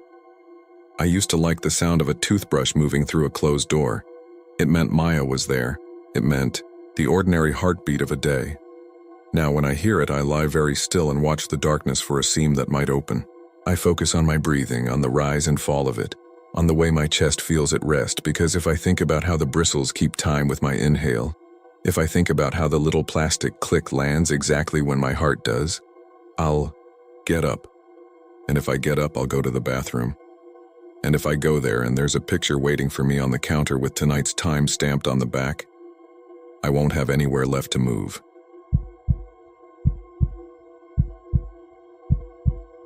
I'm not the kind of guy who posts long stories on the internet. I always rolled my eyes at the "this really happened to me" stuff. But I don't know what else to do with this.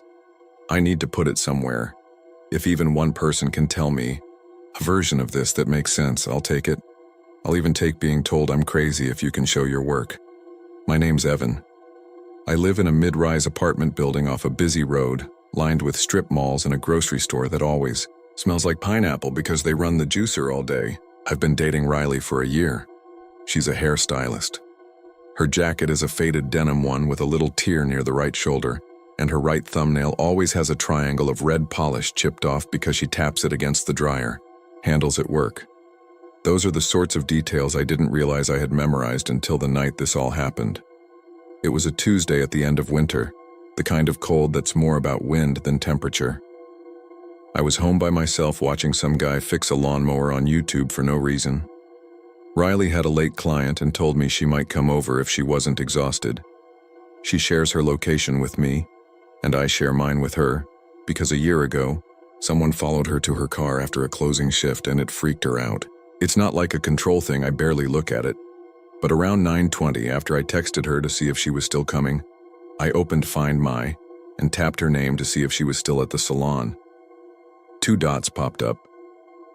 At first I thought it was the old cached one still fading out while the new one slid into place. If you use Find My, you know how sometimes it takes a second and does that gray circle thing. 1 dot was at my building, like at the exact pin of my unit, pulsing as if it was updating. The other was across town near a strip of discount stores and a movie theater 5-6 miles away. Both were marked now. There was a bright live under the one at my place like it had just refreshed. The other one said now too, no 1 minute ago or 5 minutes ago. I zoomed in and stared at my own building drawn in those little D-blocks. I backed out and in again like that would make it come to its senses. It didn't. I texted Riley. You hear her at the movies, LOL? No response. I called. Straight to voicemail. Right when I set my phone down and started thinking about the most boring reason this could be happening. Her iPad at my place still on, maybe. I got a text. Her name at the top, the little photo of us from last fall, at the pumpkin patch. It was a photo message. A selfie. It filled the screen. Riley grinning with her mouth closed. The chain on my door visible over her shoulder. The ugly big box mirror across from my kitchen catching a sliver of hallway. Her denim jacket, the tear, the chipped nail on the right thumb close to the lens because she was holding the phone one-handed. The caption said, "Open up, creep." Then that little "delivered" under it. I actually laughed. I typed, "Be right there." Another ping, another photo, a live photo this time, you know, the kind that animates for a second. This one was taken from farther back in my hallway. She held the phone down by her chest so I could see the door behind her. The chain was latched, like she'd closed it so I wouldn't swing the door open and smack her nose. When I pressed and held, the image fluttered to life. The tiny sound of her breath, a half-whispered "hurry up," and a flicker of reflected light from the peephole glass. Stupid cute. I grabbed the chain and swung the door. The chain pulled, taut and stopped at 3 inches open. I peered out. The hallway was empty. The motion sensor light at the far end hummed. The air smelled like cleaning chemicals from the janitor closet near the elevator. "Riley?" I called, but it came out softer than I meant. I remember the weird muffled way sound gets in those narrow carpeted hallways. No answer. I stepped back, slid the chain off, opened the door, leaned my head into the corridor. Nobody. I walked a few steps to the right, looked around the corner to the vending niche. Nothing but a faint hum and a red dot on the soda machine. I checked my phone again. The picture was time-stamped now. I looked at Find My. Still 2 dots, one at my place, one across town, and the one across town was moving along a street. The little purple path angling toward the movie theater lot. I texted, "Where'd you go?" No response. I texted, "Look, I literally just opened LOL. A bubbles appeared, dots, typing, then disappeared. Then another live photo came through. This one tight on the chain again, like the phone was held inches away. When I pressed and held, the motion wasn't Riley's face moving or her hair. It was the chain. In the second video, I saw the slide bar shiver slightly, and third link jump against the metal post, like someone had nudged the door from my side. There was no audio this time, or maybe there was and it was too quiet to catch. I wrote, "Okay, this isn't funny." Nothing. I backed into my apartment, closed the door, left the chain off, and grabbed my keys. I don't want to make myself sound brave because I wasn't. I felt dumb and a little dizzy, and the closest thing to a thought was, go to the moving dot. If she lost her phone and left it here somehow, then she was the moving dot. And whatever was at my place was just, what? A glitch? An old iPad vibrating by itself?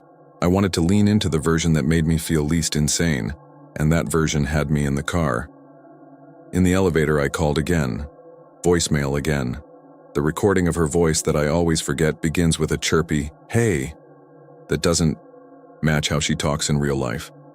It made my stomach twist. I drove too fast, cutting across lanes to catch green lights like a jerk.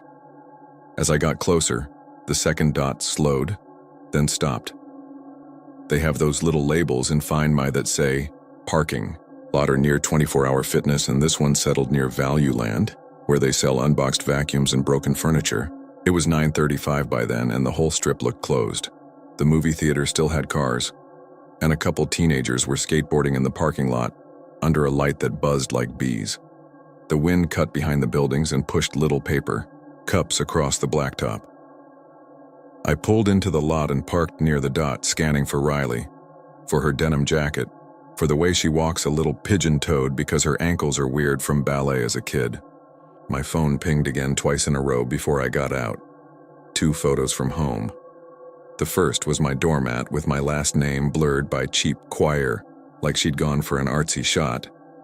The second was the peephole, a close-up of the tiny fisheye circle in the door. It reflected a warped circle of my hallway. A shadow moved in that reflection. I shut off the car and got out, and there she was, crossing the yellow line between 2 rows of parked cars like she'd just came out of the theater. Same, jacket, tear near the right shoulder, chipped red triangle on the right thumbnail. She saw me and her face lit up in relief. "Oh my God," she said. "My phone died. I thought you weren't getting any of my messages." "What messages?" I said, because I'm an idiot. Because my brain short-circuited right then and grabbed the least helpful piece of the problem. "I kept trying to call you from the theater phone like a weirdo, but I didn't know your extension at work, and then I figured you'd be at home, so I was going to head that way. But my friend, Shay, couldn't drop me because she had to get back to her kid, and are you even listening? Can we just go to your place?" "I'm freezing." She hugged me. She felt like Riley, warm under the jacket. The side of her neck smelled like that floral shampoo she used to steal from her salon because they only stocked it at the shop. "Where's your phone?" I said. "I think I left it at your place this morning," she said. "I thought it was in my bag, but it's not. I had like 1% battery and it died during my last client anyway." I was going to use Find My on my iPad when I got home, but Evan, you're weird. Are you mad? My screen lit my face because another photo came through. A live photo of my hallway again, but this time the angle had dropped low like the phone was down near the floor. When I pressed and held, the second of motion showed the door sweep a half-inch like the bottom of the door was nudged from my side. It wasn't the angle of someone standing inside. It was like the phone was lying on, its back on the carpet, lens up, and the door skimmed over the top of the frame for a split second. The audio was a soft scrape and then the tiniest breathy laugh. Okay, I said. This is going to sound insane, but your phone is texting me right now from my apartment. Riley frowned and reached for the phone in my hand like she was going to prove me wrong. I held it so she could see. She watched the second of motion, her own face reflected as a ghost in the black bezel of my phone around the image. That's your hallway, she said immediately. That's your door. Yeah, I said. Her eyes found the timestamp. Now, she read. How is it? Evan, I'm here. The two skateboarders clacked past us and laughed like seals. A car alarm chirped far off and stopped. The wind shoved a takeout bag that skittered like it was alive. We sat in my car with the doors shut, both of us breathing hard like we'd been running even though we hadn't. I put the heat on. I opened Find My and showed her the two dots. She stared. The one in the parking lot was us. The one at my apartment still pulsed. She did one of those small, incredulous laughs she does when a client shows her a Pinterest picture and asks if they can have that hair by noon. It's gotta be my iPad, she said. I think I left it at your place. Maybe your Wi-Fi is making it show as me. Your iPad can't take a selfie from my hallway, I said. She thought about that. Then she said, then someone is in your apartment. Her hand slid off my knee and reached for the door. Panic lit her up like a fuse. Not at the idea of a glitch, but at the idea of a stranger in my place. That's who she is. Wait. I grabbed her wrist. Hang on. I'll call security at the building or the cops. Call them from your place, she said. If someone is there, we need to stop them from leaving. On the drive back, the dot at my building didn't move. The route home was mostly empty. When we turned into the lot by my building, my phone pinged again. Another photo. This one made both of us say nope at the same time in that little breathless way. It was my living room. The phone had been placed on my coffee table facing the couch. The live photo image had that slightly wider angle than normal video. In the second of motion, you could hear my fridge kick on and the tiniest squeak of my thermostat dial. Those micro sounds you only notice when you're listening for them. The motion was small. The phone trembled slightly and the lamp behind the couch brightened for a fractional blink like a power fluctuation. The caption was just a gray bubble with nothing in it, like someone typed a space and hit send. We took the stairs. I don't know why. Maybe because elevators feel like traps. The hallway outside my unit was darker than usual because the big bulb over my door had burned out sometime in the afternoon. I held my keys tight between my fingers like they were going to help in a fight. Riley walked behind me, her breath steady, jaw set. I could feel the heat of her right behind my shoulder. At my door, I slid the key in and turned the knob. It turned, but the chain was on from the inside. I froze. Riley didn't. She knocked. Hey, she called, voice bright like she was calling, to a friend. Hello? My phone buzzed in my pocket like it was gleeful. I took it out.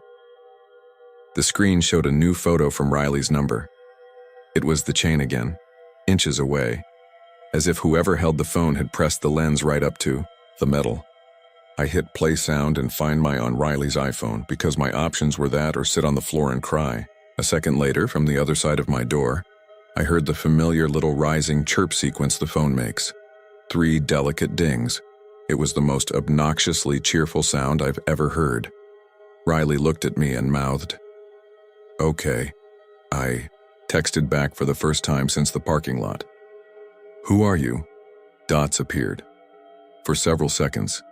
Then a gray bubble arrived. Open the door. I can't, I wrote. Chains on. A gray bubble again instantly. That wasn't me. Another text followed before I could answer. Don't let her touch me. Riley's hand tightened around my arm. What does it say? She said. I angled the screen so she could see. Her face did this weird thing where the upper half stayed calm and the lower half tightened. She let go of me like I was hot. We argued whisper fast for 30 seconds. She wanted to kick the door. I wanted to call the building office. We compromised on calling security. The night guard is a guy named Reggie who wears his jacket no matter the season and smells like strong laundry detergent. He came up 10 minutes later, jangling way too many keys on a retractable cord. While we waited, 2 of my neighbors came. Out went Mrs. Delgado from 416 with her tiny dog, and a guy I only know as Beard because that's what I called him in my head. Mrs. Delgado asked if we'd locked ourselves out. Beard asked if he should call the police or if this was a domestic. Riley said, "It's neither," in a tone that made him go back into his apartment. Reggie pushed past our little cluster. I heard my phone ping again and didn't even check it. He inspected the chain, tested the give on the door, turned to us. "You say your girlfriend's in there?" he asked. "Which one is the girlfriend?" "Me," Riley said. "And you're outside," he said, confused.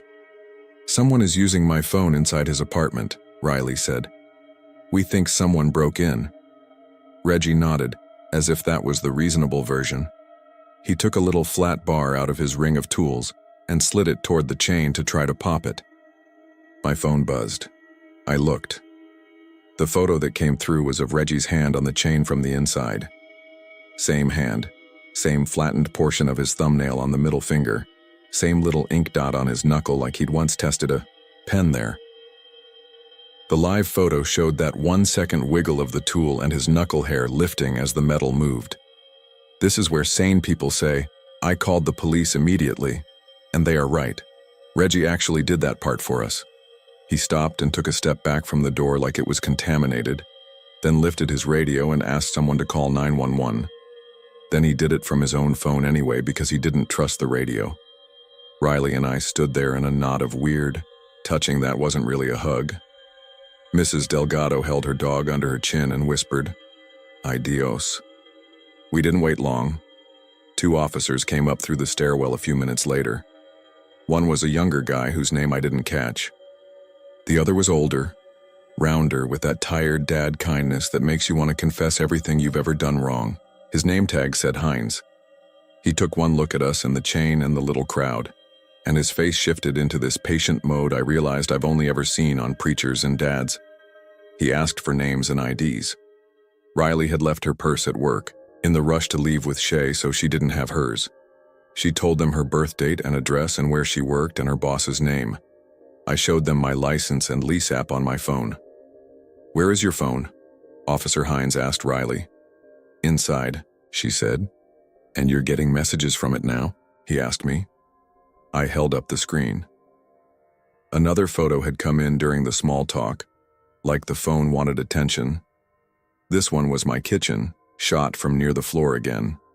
The live photo showed a fraction of motion like someone had dropped the phone gently and let it tilt before it settled. In the frame, if you looked hard enough, the shiny black oven door reflected a funhouse version of my living room. I thought I saw a shape in the reflection. I thought I saw myself far away, too tall and wrong. Hines knocked. "Police," he announced through the door, like in the movies, but softer. "If someone is in there, we need you to make yourself known." Nothing. A long nothing where we all looked at each other and pretended to be brave. Then a voice from inside said, "I'm here." It was Riley's voice. If you blindfolded me and piped it into my ears 100 times, I would have picked Riley's voice on the first try. Same pitch, same way she flattens the ends of her sentences when she thinks someone's mad at her. "Ma'am, can you open the door?" Hines asked. "The chain's on," the voice said, close to the door, like her mouth was almost against. I don't want to open it to strangers." "Your boyfriend is here," Hines said. "And your friend, you texted him to open it." A pause, then in a whisper we could all hear, "Don't let her touch me." My skin went cold so fast I thought I might vomit. Riley made a sound in her throat, then clamped her lips together like she'd let something slip out otherwise. Hines looked at her. "Ma'am, can you tell me something only you would know?" he asked the door. "Evan's Wi-Fi password is the street he grew up on plus my car's year," the voice said without missing a beat. "He keeps his spare key in a fake rock, but he moved it because I told him that's how movies start. He keeps it in a magnetic box under the black grill that he never uses now." Riley's head whipped to me. I stared at the door. The grill thing I'd moved 3 weeks ago because she made fun of me and I had never told anyone else. I hadn't even used it since October. "Okay," Hines said carefully. He looked at me. "That accurate?" I nodded. Riley said, "Ask her what I told you in the car." But the way she said it, the way she looked, made it sound like there wasn't a right answer to that. Hines slid the flat bar Reggie had abandoned into the gap and did some cop magic. The chain popped. The door swung inward into darkness. The smell that came out wasn't bad. It wasn't chemical. It was cold and clean like the air in foyers of office buildings where the AC is too high. My living room lamp was on. The couch sat there dumbly. My coffee table had a ring from a glass I'd set down earlier. My TV reflected us all in a dark rectangle. My phone pinged twice. I looked down, even though I didn't want to. The first photo was my living room from the same angle I was seeing now. Like the phone had just been placed on the table again. In the 1-second motion, you could hear Hines say, "Stay behind me." The exact words he'd said 2 seconds earlier, but here they were more muffled. The second photo was a close-up of my TV, black and mirror-like. In the reflection, I could see the doorway and our crowd, and something else behind us that wasn't any of us. I refused to study it. We went in. Hines first, the younger officer second, me and Riley behind them, Reggie hovering in the doorway. Mrs. Delgado made the sign of the cross and actually did go back to her apartment that time, walking backward like a superstitious person leaving a room of the dead. "Ma'am?" Hines said again, not loud, like he was trying not to scare a feral cat. "If you're here, I need you to step out." No one stepped out. They cleared the tiny kitchen, they cleared the half bath. The only place left was my bedroom. I don't want to be dramatic, but this is the moment my body made a second body. The one that goes through motions while the rest of me watches from above like a balloon on a string. Hines pushed the bedroom door open with 2 fingers. The room was dark except for the clock on my dresser, a cheap red 12:03 even though it was 9:55, because it loses time and I never fix it. He flipped the light on. My bed, my pile of laundry half done, my closet door, an inch ajar, showing a broom handle because I'm messy, and it ended up in there. The window locked, blinds down. My laptop was on the nightstand, asleep. On the bed, dead center, was Riley's phone. It lay face up like it had been placed there deliberately. The screen was black. There was a smudge near the camera and a faint crescent of fingerprint grease across the bottom.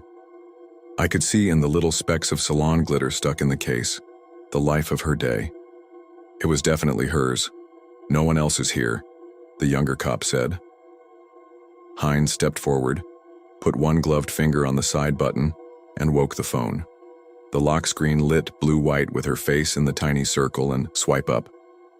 The time matched my stove clock in the kitchen, not the dead 12:03 in here. A cascade of banner previews scrolled up. The pictures sent to me, duplicates of exactly what I had, except in low-res thumbnails that didn't play. The wallpaper was a photo of Riley laughing with her hands up because I'd sprayed her with the hose last summer. For a dumb second, all of it was so normal that I felt like I'd overreacted to a glitch and now was stuck in a scene where everyone humored me. "Don't touch it," Hines said over his shoulder to me, because I had already reached. He held the side button and a medical ID slider popped up. "Ma'am, is this your phone?" he asked Riley. She nodded. "It won't face ID me sometimes," she said, weirdly apologetic, like that was what would get her in trouble tonight. "It's been, I don't know, dumb." "Has anyone else had physical access to your phone today?" he asked. "No," she said automatically. Then she frowned. "I mean, I set it down at work sometimes. I was on my iPad booking a client, and I took a picture of her cut on my phone, but it was always right there. "What theater were you at?" Hines asked, as if building a puzzle in his head that had edge pieces, but no middle. "Arclight," she said. "I left when Shay left. I tried to call him from the lobby. They wouldn't let me. They said the office phone was for emergencies only." "Can you unlock your phone?" Hines asked. This is where it gets slippery. Riley reached out. I put my hand under hers without thinking. She rested her palm against my knuckles for a second like we do when we pass something to each other. Then, she picked up her phone. It lit and unlocked for her like a trained pet. She opened messages. The top conversation was me. The sent photos stared back at us. She tapped one. It opened full screen. She pressed and held. The live photo played. It was my hallway, the door chain, the breathy little "hurry up." We all heard it together. It sounded exactly like the earlier one because it was the earlier one. "Can you show me the timestamps?" Hines asked. Riley swiped up, opened the little eye info icon. The details said, "Taken, 9:31 p.m. Location, Evan's address." It had the map. You could tap it and it would open in maps and show a little dot on my unit. There was no getting around it. The phone had taken these here. But we had just been standing in a parking lot watching teenagers skateboard at 9:31 while Riley stared at that exact photo and said, "That's your hallway." "Is there any way this is a spoof?" The younger cop asked no one in particular. Hines didn't answer. He took a long, slow breath and looked around my room as if it would confess. We all went back to the living room and sat down like it was suddenly polite to do that. The cops took our statements separately at my kitchen counter. I showed Hines my own phone, the Find My screen, the 2 dots. At some point, maybe while we were in the bedroom, the second dot at my place had winked out. Now it was just one, at my address labeled "Now." I watched the little pulsing green and felt this intense, childish urge to throw my phone through the TV. Hines asked if we wanted him to file a report. I didn't understand the question because I didn't know what the report would be about. "Do you have reason to believe someone is stalking you?" he asked. "Yes," I said. "No, I don't know." Riley's leg bounced under the island. He asked her if she'd had any exes show up lately. She laughed once without humor. "No," she said. "I cut his hair last week." He cried a little. "I think we're done." Hines gave us that dad look again. "Here's what I think," he said carefully.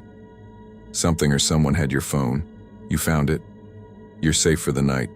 Change your passwords. I'll file a suspicious activity report. If anything else happens, call us. Don't try to handle it yourselves." That last part landed weird, like there was another sentence after it that he didn't want to say out loud. They left.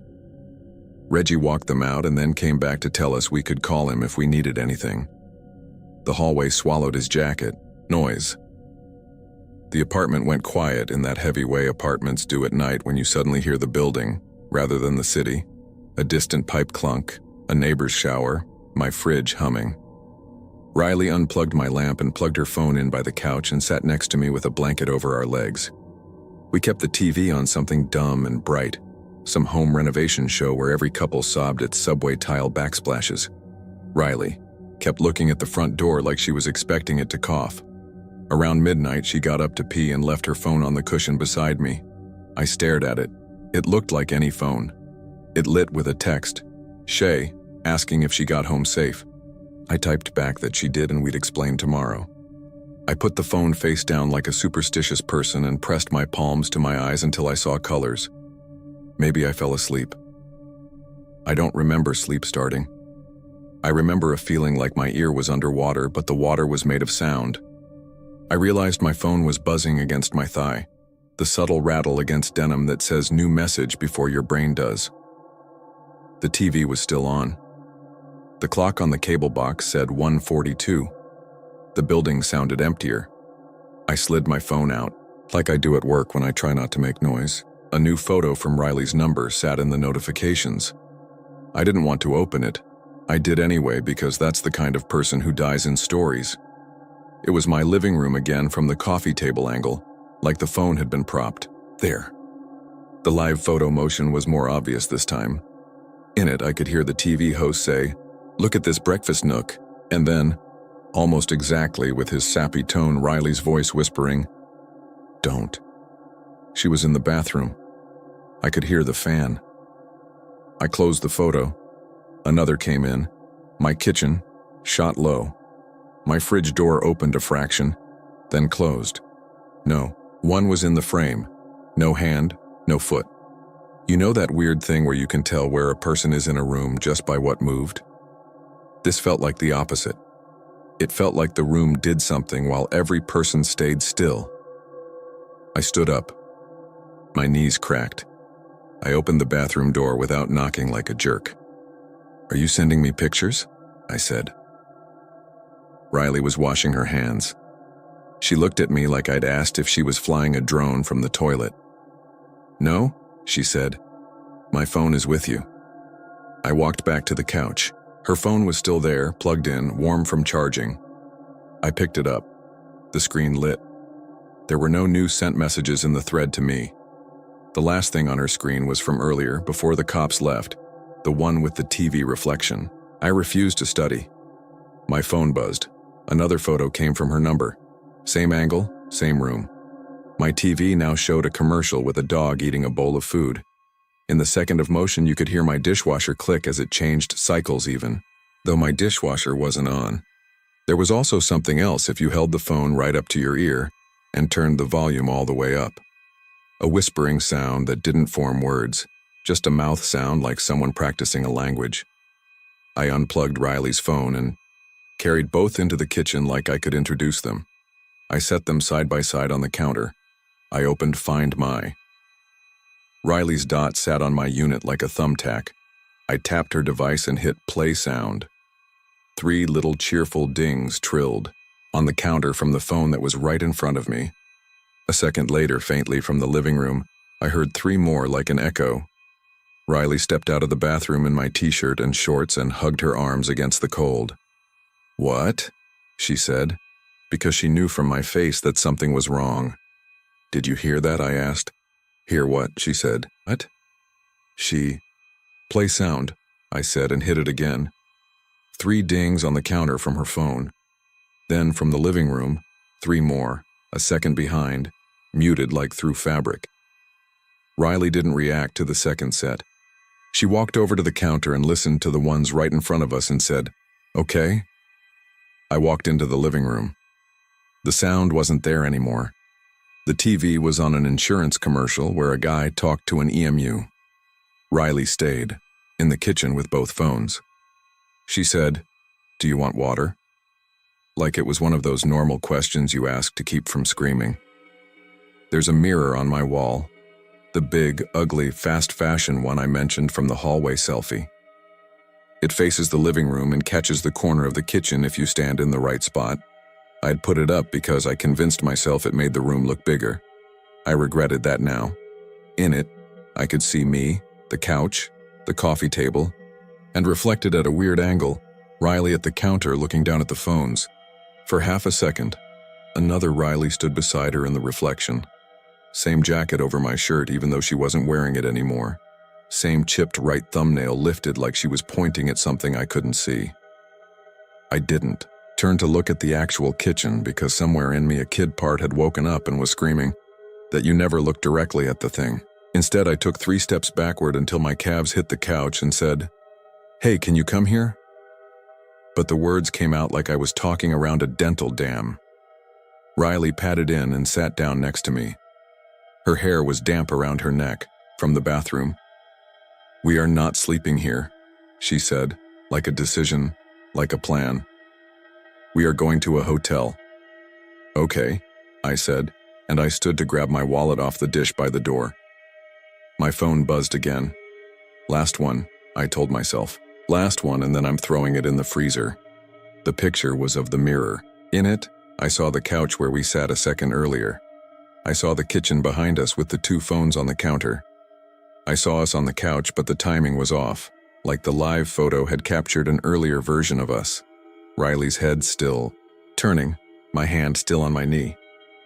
In the 1-second motion, both versions of Riley touched, It was a small, involuntary thing. The one beside me bumped shoulders with the one in the reflection, as if you would when you're squeezed on a subway bench. It didn't look like the sort of bump that passes through air. It looked like the sort that transfers weight. I did not say anything clever. I closed both phones and shoved them and my wallet into my hoodie pocket and grabbed a duffel and threw random clothes into it. Riley didn't argue. She grabbed her jacket and her shoes and her hairdryer for some reason. We left. We didn't check the door. We didn't turn off the TV. We sped through the lobby past Reggie and said, "Family emergency," and he let us go with his eyebrows climbing. We drove to a hotel off the highway that smells like waffle batter and chlorine. The night clerk didn't even look up properly when I said, "One room, please." He slid a key over like this was exactly the sort of place people escape to. In the room, Riley took the duffel into the bathroom, and I sat on the bed and took both phones out. I put hers on the nightstand and turned mine face down. We lay on top of the covers and stared at the ceiling until the AC kicked on and off enough times to give the night a heartbeat. At 3:07, my phone buzzed, despite being face down. I didn't check it. I pretended I didn't hear it. I slept in the way you fall through a roof. In the morning, everything was thinner. Sunlight makes your own voice sound dumb when you try to explain the night to someone else. We drove back to my place together, held hands in the elevator like middle schoolers, opened the door like normal adults. The apartment smelled like itself. The TV was off. The lamp was off. No one had stolen my laptop or taken my $5 bills from the bowl. Riley's phone recognized her face on the first try and blooped like a cheerful little idiot. We did what Heinz said and changed passwords the way people knock on wood. But two things stayed wrong in ways I can't file. First, once a week since then, usually late at night, Find My shows me 2 dots for Riley again. One at my place or hers, one across town. Then the second winks away before I can screenshot it. Sometimes the second dot is at familiar places. The strip mall, the salon, the little park with the metal dinosaur statue where we once ate burritos. On a bench. The app doesn't say 1 minute ago, it says now for both until it doesn't. I've stopped tapping it, I pretend I don't see it. But I do. I see it every time. Second, sometimes Riley's phone refuses her face. It's probably a bug. Face ID is weird in low light. That's what the internet says. But twice I've watched it unlock for her and, in the quick ghost reflection on the black glass before the screen lights up, seen her face move not quite in sync with the real one, like a bad video call buffering, half a second behind, the other her blinking after the light catches up. There are small things too. She reached for the radio in my truck and skipped songs she used to love like she'd never heard them. She laughed at a joke I know I told her before, but she said it was new. She folded my stupid printed dish towels in thirds instead of half like she always did. The chip triangle on her right thumbnail switched to the left one for a week until she noticed and filed it away like that fixed it. She told me it's just life. People change. Nail polish chips and gets filed off. She said I'm staring too hard at nothing, making patterns that aren't there because the night in my apartment weirded me out. She might be right. I might be doing that. This could all be stress and phones and the way our brains turn little noises into words when we're scared. Except last Sunday, my neighbor Mrs. Delgado stopped me at the mailboxes and said, "Your girlfriend found your key," and laughed like we were naughty high schoolers. I told her I moved it. She winked. "No," she said. "I watched her get it out from under your grill the other morning." She waved at me. She had on that little jean jacket. So cute. I moved that key a month ago. I had a whole argument with Riley about it in my kitchen because she made fun of me for the fake rock, and I told her to come up with a better idea, and she said under the grill was just fake rock for men who grill, and we both laughed. There is nothing under my grill now but a spider web that keeps catching little bits of leaf. I asked Mrs. Delgado what morning exactly. She said Tuesday at 8. That was the day after the cops came. I was in the shower at 8. Riley was home asleep because she had a late start. The jacket was on my chair. I didn't knock on Mrs. Delgado's door and ask if she was sure. I typed thank you, and walked back to my apartment with my mail and pretended my hands weren't shaking. That night, around 2:10, my phone buzzed with a photo. I didn't want to look. I did. It was the view from my coffee table again. The living room empty. In the 1-second motion, the chain on the door shivered against its post a fraction like it remembered being touched. Then the TV black screen reflected the room for a heartbeat. In it, there were two of me for a second. One on the couch, one in the kitchen, both still. They didn't look at each other, they didn't move. Then it was just me on the couch, blinking like a normal person who just woke up and saw a trick of light. The text bubble under it said, "You picked wrong," which is not something Riley would ever say. Not like that. There is a tone you can hear in writing if you know someone's voice as well as I know hers. It was almost my tone, like the way I'd type if I wanted to be mean and joke at the same time. I stared at it until the screen dimmed and went black, until I could see my own tired face looking back. In the morning, the message was gone, not deleted. I mean, it wasn't there at all. There was a gap where it should have been, like the thread had taken a deep breath no one noticed. Riley and I are fine. That's what we tell each other. Those are the words. We cook, we work, we watch trash shows. She curls up under my arm and tells me about a client who brought her a cinnamon roll twice the size of her hand. I ask about Shay's kid. We plan a weekend where we do nothing on purpose. We are ourselves. Mostly. Yesterday at the grocery store, Riley put her denim jacket in the cart because she was hot and pushed her sleeves up. She reached for tomatoes. The pale crescent scar on her wrist from when she dropped a curling iron last year was gone. I didn't say anything. Later, when we got home, she asked me if I wanted to watch the old lawnmower guy on YouTube. He's weirdly calming, she said, which is my line. She has never said that before. I smiled and said sure, and sat beside her and watched a stranger rebuild a carburetor with tiny hands and thought about how many versions of a person can live in the same city at once if you give them enough password resets in time. Find My only shows one dot today. It's now and it's here. But I can feel that other one out there. The dot that shows up when the light is wrong. The version of her that waits in a hallway with the chain latched, the phone tilted, low like she put it on the floor on purpose to catch feet that don't match the mouths they belong to. I don't know which one I brought home from the parking lot. I don't know if the difference matters in the ways I think it does or if the differences are like chipped nail polish you file down until you forget which hand it started on. I don't know if the answer is to move or to stop looking or to take all my mirrors down. I just know I don't use play sound anymore, and when I hear those 3 cheerful dings from somewhere a room away, I pretend it's the building settling. I pretend I didn't hear it at all. I lie still with my eyes open and count the beats until Riley breathes in time with me again. When she does, I breathe with her, because if there are 2 of her and I keep breathing the same, maybe they will decide they only need one of me. Maybe they already have.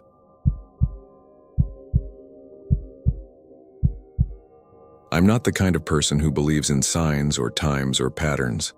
I work late, I sleep late, and my brain is always looking for the practical explanation first. The first night this happened, I told myself I was tired and seeing things. But it kept happening, and it kept happening at the same exact minute, 3:17 a.m. It started on a Thursday. I'd come home from a night shift and crawled into bed around 2. My girlfriend Maya was already asleep, half on her side with the blanket tucked under her chin like a kid. Her phone was on the nightstand, face down, charging. Mine was in my hand. I was wired from coffee and bored scrolling, the usual late-night spiral. I texted Maya something dumb, just a heart, 2 words. You up? I wasn't trying to wake her. I just had the impulse to send it to see it there when she woke up. The little gray check appeared next to my message. Then another check. Then, a minute later, the checks went blue. Read. I stared at the screen, then at her. She hadn't moved. No sleep twitch, no change in her breathing. She has this steady, slow breathing when she's out cold like the ocean. It hadn't changed. I typed, LOL, if you're awake, just say hi. And waited. The 3 dots showed. up, typing, and then disappeared. Then my phone buzzed. A reply came in from Maya's number. Kindly rest. Maya never uses the word kindly. That's an office email word. That's a per my last email word. I whispered, May, and nudged her shoulder. She made this small noise, groggy and annoyed, and didn't open her eyes. I sat up and picked up her phone from the nightstand. The lock screen was on. There was a WhatsApp notification from me, the heart and you up, with a preview that said one new message. But the message I'd just received, kindly rest, wasn't on her lock screen. I pressed my thumb on the sensor, opened WhatsApp, and scrolled. In our chat, my first message had blue ticks. The reply from her number was there too, sitting under her name like she'd typed it from her own account. May, I said. She squinted at me finally. Did you just text me, kindly rest? She frowned without opening her eyes fully. No. What? What time is it? 3:17, I said before I realized I'd noted the exact time. Babe, she mumbled and rolled away from me. That was it. I told myself it had to be some kind of glitch. Maybe I'd somehow texted myself. It didn't make sense, but none of it did, and I was too tired to chase it. I took a screenshot of the chat, put her phone back, and tried to sleep. In the morning over coffee, I showed her. She laughed at the kindly rest part and said, Yeah, that's definitely not me. We went through the usual checklist. Did she give anyone her phone? No. Did she leave it anywhere unattended? She said the only time she'd been away from it was at the gym when it was locked in a cubby. Then she remembered something else. She'd scanned the QR code into WhatsApp web on her work desktop a few weeks ago to send herself a PDF from her phone. But I logged out, she said. She went into WhatsApp, opened settings, tapped linked devices, and there it was anyway. Windows active now. We both stared at it. That's not my work computer, she said. We use Macs, and I haven't used a Windows machine in years. She logged out all devices. We turned on two-step verification for her WhatsApp. We changed her iCloud password just to be safe. That night she double-checked that linked devices was empty. We told ourselves that was that. Friday night, 3:17 a.m. I was dragging again. It was one of those hot nights where the fan just pushes the warm air around. The building is old, all brick and narrow halls, and the windows never quite seal. I was awake because our upstairs neighbor had decided to vacuum at midnight and my brain never came down from it. I stared at the ceiling and decided to be dumb again. I typed, Still awake? Gray checks. Blue. I sat up so fast the mattress squeaked. I waited. The dots appeared. The reply came. Please do the needful. I said, Nope, out loud to nobody. I grabbed Maya's phone. Lock screen. No incoming message preview. Inside WhatsApp, our chat had the blue ticks and the weird reply, again from her name. I opened linked devices and I swear I felt my stomach drop. The same device had reappeared exactly as if nothing we did mattered. Windows, active now. The log said last active 3:17 a.m. I shook Maya awake. She woke irritated. Then she saw my face and sat up. We went through the motions together. Log out all devices. Change the WhatsApp password that doesn't exist because WhatsApp is tied to a number. We set a new 6-digit PIN for the two-step verification. She held her phone while I watched and she said, Are you happy now, detective? And I wanted to be, but I wasn't. I want to test something, I said. I sent another text. Say something only you would say so I know it's you. I watched the checks go blue again. The dots flickered, then stopped. Nothing came. I stared at the minute change from 3:17 to 3:18. No reply. We waited in a silent room with the fan clicking. When nothing else came, we turned off the lamps and tried to sleep. Saturday morning, I couldn't let it go. I posted on a tech forum and someone replied in 5 minutes. If her WhatsApp is linked to a PC, whoever has physical access to that PC can read and respond. Go to linked devices and look for the session. If it keeps reappearing, you have a problem. Also check if live location was shared. Maya checked. No live location in any chats. Nothing in ours. I watched her hands while she scrolled. She's not jumpy. She's the calm one in our relationship. But now she kept glancing at the door like she expected someone to walk in. While she showered, I took a walk down to the lobby to talk to Vic, our night guard. He's in his 50s, thin, quiet, watches cricket on a phone all night and knows every tenant. I asked him if anyone had been in our hallway around 3 in the morning. He shrugged. I see the elevator move sometimes, he said. 3rd, floor to 2nd, 2nd to 1st, people come and go. He looked at me. You hear something? Just weird phone thing, I said. He nodded like that was a normal sentence. That night, Saturday, 3:17 a.m., I didn't text. I lay on my side watching Maya breathe, waiting for the minute to change. It did. My phone buzzed anyway. I hadn't sent anything. From Maya. Are you home safe? I whispered. What? I replied. I'm literally next to you. And watched. Blue ticks pop instantly. Then, kindly confirm. The tone was clipped and formal in a way that felt like someone poorly imitating a person. Maya stirred but didn't wake. I took her phone again. No notifications. Inside WhatsApp, our chat showed both messages like they'd been sent from her device. I opened linked devices. The Windows session was back. I tapped it to see details. All it gave me was a generic Windows label and last active, now. But under it, for the first time, there was a line I hadn't noticed before. Approximate location when last active.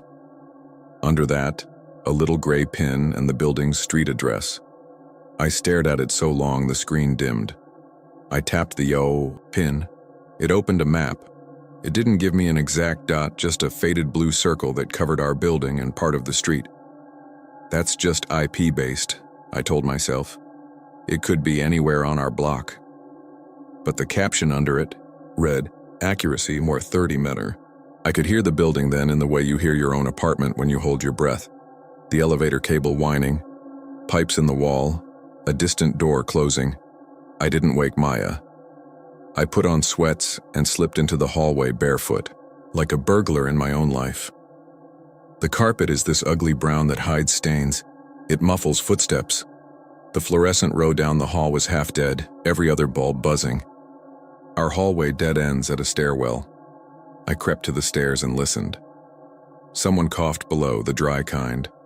I almost called out, but something about that cough felt like a boundary I didn't want to cross. On a stupid impulse, I texted our friend Marco, who lives on the 3rd floor. He's the kind of guy who answers any time, always up gaming, a bright rectangle under his door at 4 a.m. You awake? I typed. 3 dots then. Yeah? Who's in the hall? I asked. Dude IDK, he wrote. You hearing it too? I heard someone on my landing like 5 minutes ago. Thought it was Vic. Can you look? I asked. He sent me a photo a minute later from his peephole. Empty landing, dim orange light, the door to 317 in frame. Then he texted, okay, weird, and sent another photo zoomed in. There was a slip of paper stuck in the door jamb of 317. What's in there? He asked. Isn't 317 empty? It was supposed to be. The unit's been vacant since winter while they renovate. The door has a little strip of blue painter's tape over the latch so maintenance can come and go. I stared at that little slip of paper and felt dread creep in like a draft.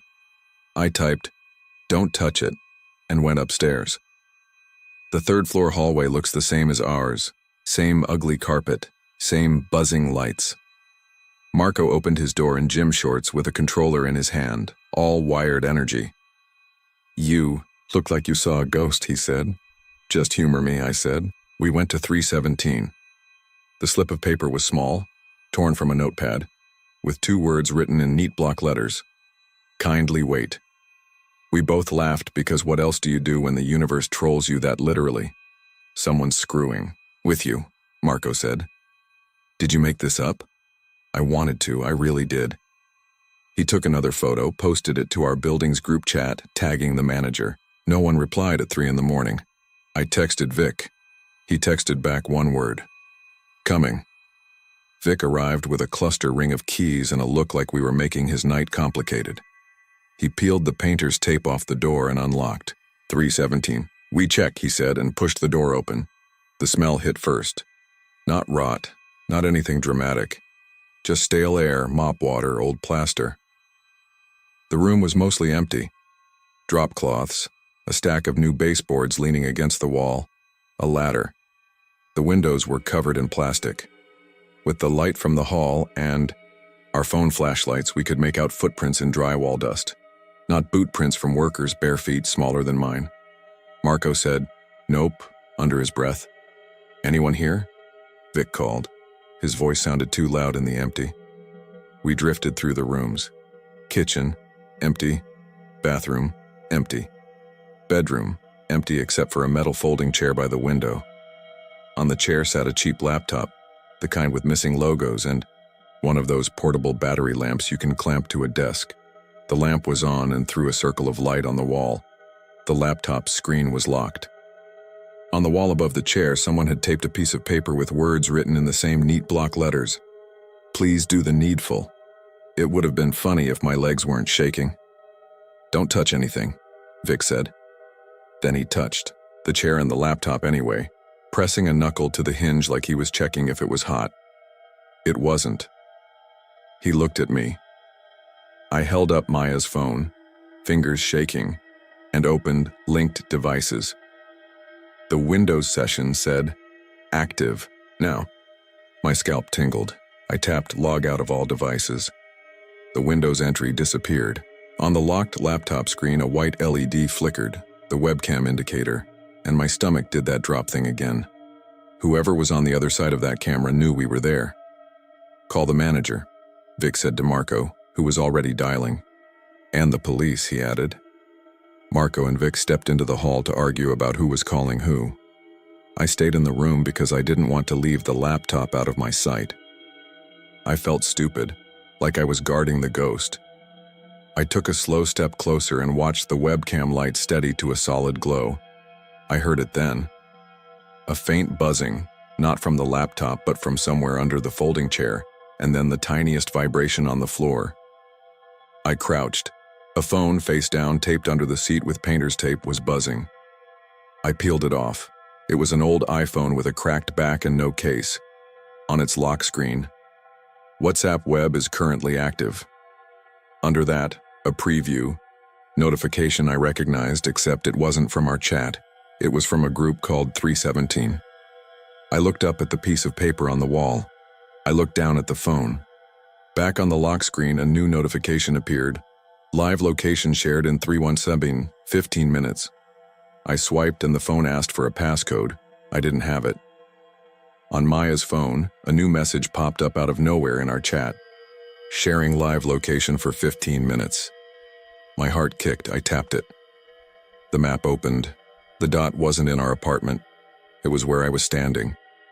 "Guys," I said, but my voice scraped out dry. "Guys." They came back in. I shoved the screen at them. The live location dot pulsed inside 317. Marco's eyes went big. Vic swore softly in his language. Then the dot moved. It shifted toward the back of the unit, toward a dark door we'd assumed was a closet. We all stood there like idiots watching a cartoon dot move on a map, then looked at the actual door and waited like it might move too. The clumsiest haunted house in the world. I went first because adrenaline makes you brave and stupid at the same time. I pushed the closet door open. It was a utility closet with a panel for the building's network.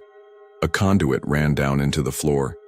In the dust on the shelf, a plastic food container with a fork, a juice box, a little stack of receipts, a cracked USB stick, and a single key fob with our building's logo. The air was cooler in there, like it connected to the shaft. On the back of the closet door, written in pencil, was a phone number and the word, "Confirm." Somewhere above us, a door thudded. We all jumped. Vic grabbed the folding chair like it was a weapon. Footsteps pounded down the hall, then down the stairs. Marco bolted to the hall. "Hey!" he shouted, voice cracking. "Hey!" We didn't catch anyone. The stairwell door on the first floor was propped with a wedge when we got there. Vic pulled it out and pocketed it like he'd collected as evidence. We stood in the lobby in bare feet and gym shorts while the lights hummed and the building slept. The manager, Rena, showed up in a hoodie and messy bun 10 minutes later, furious in that way people are when they're more scared than angry. "Everyone stop touching things," she said. Then the police arrived, 2 officers who looked younger than all of us. They took photos, they took statements, they asked predictable questions. Had we noticed anyone loitering around the building? Had we shared our keys? Had we recently broken up with someone or made someone angry? Maya was in pajamas and a denim jacket by then, hair braided, phone in her hand like a talisman. She kept shaking it like something was in there she could shake loose. The laptop went into an evidence bag. The old iPhone too, the slip of paper with kindly wait, the little food container. The officers said they'd dust for prints and check. The fob logs. Rena went to her office and printed out a report. She came back with a list. "These are all the entries into 317 in the past 2 months from my master fob and maintenance," she said. She traced them with a pen. Nothing at 317, mostly daytime entries, one at 11:45 p.m. a week ago, which she said was her, checking a leak. No entries around 3 in the morning. "Could be someone cloned a fob," one officer said. "Or tailgated in." He said tailgated like a verb. At 5 a.m., after all the talking and writing, they told us to go home and try to sleep. "We'll patrol extra tonight," one of the officers said. He sounded like he was reading off a card in his head. We didn't sleep. We sat on the bedroom floor with our backs against the bed and watched the door like the door might do something. At 6:30, the sun started to lift the gray out of the room. The map timer expired. The live location stopped sharing. The little dot winked out. I held Maya's hand so tight my knuckles hurt. We moved through the next day like we were jet-lagged. I fixed the squeaky hinge on the bedroom door because it felt like doing something. Maya called her mom and lied about why she sounded tired. Marco made a joke about charging rent to the ghost in 317. Rena sent a building-wide email about security. "Please do not let unknown persons enter behind you. Do not prop doors. Report unusual activity. Maintenance will be updating locks on vacant units." She didn't mention the laptop or the paper notes. I disabled WhatsApp on Maya's phone entirely at noon. We were done with it. I hated that I'd loved the little green circle and its easy pings. The world had made it normal to be reachable at all hours, and now I wanted to make every door in our life manual again. We made it through Sunday and told ourselves it was over. At 2:45 a.m., I was dead asleep for the first time in days. I woke up for no reason I could name. The room felt wrong. It was silent in a way that wasn't peaceful. It was like the building was holding its breath. I reached for my phone on instinct and saw the time. 3:17 a.m. The screen lit my face. A message blinked on from an unknown number. A U.S. number, with the last 4 digits 317. The message read, "Kindly confirm you are home safe." I didn't have WhatsApp anymore. This was SMS. I typed, "Who is this?" Blue bubbles. Delivered. No reply. A minute later, Maya's phone buzzed on the nightstand even though I'd put it in airplane mode earlier. She mumbled and rolled onto it. I grabbed it. Airplane mode was off. The lock screen flashed with a banner. Linked device signed in. I swiped up with my thumb and my heart went into my throat. WhatsApp was back. Linked devices had an entry. iPad. Active now. "We don't have an iPad," Maya said from the pillow, voice thick, hair all over her face. She sat up fast when she saw my expression. "We don't have an iPad," she repeated, as if saying it twice made it truer. Before I could tap log out, a message appeared in our chat. It wasn't typed. It was a photo. The photo was of our bedroom door. It was taken from just outside, at our eye level through the crack, like the person holding the camera had the door open an inch and was peeking. You could see the edge of our dresser and the fan and my shadow on the wall in the dim light from my phone. I didn't think. I vaulted off the bed and ripped the door open so hard the knob banged into the wall. The hallway was empty. The air had that dead night chill.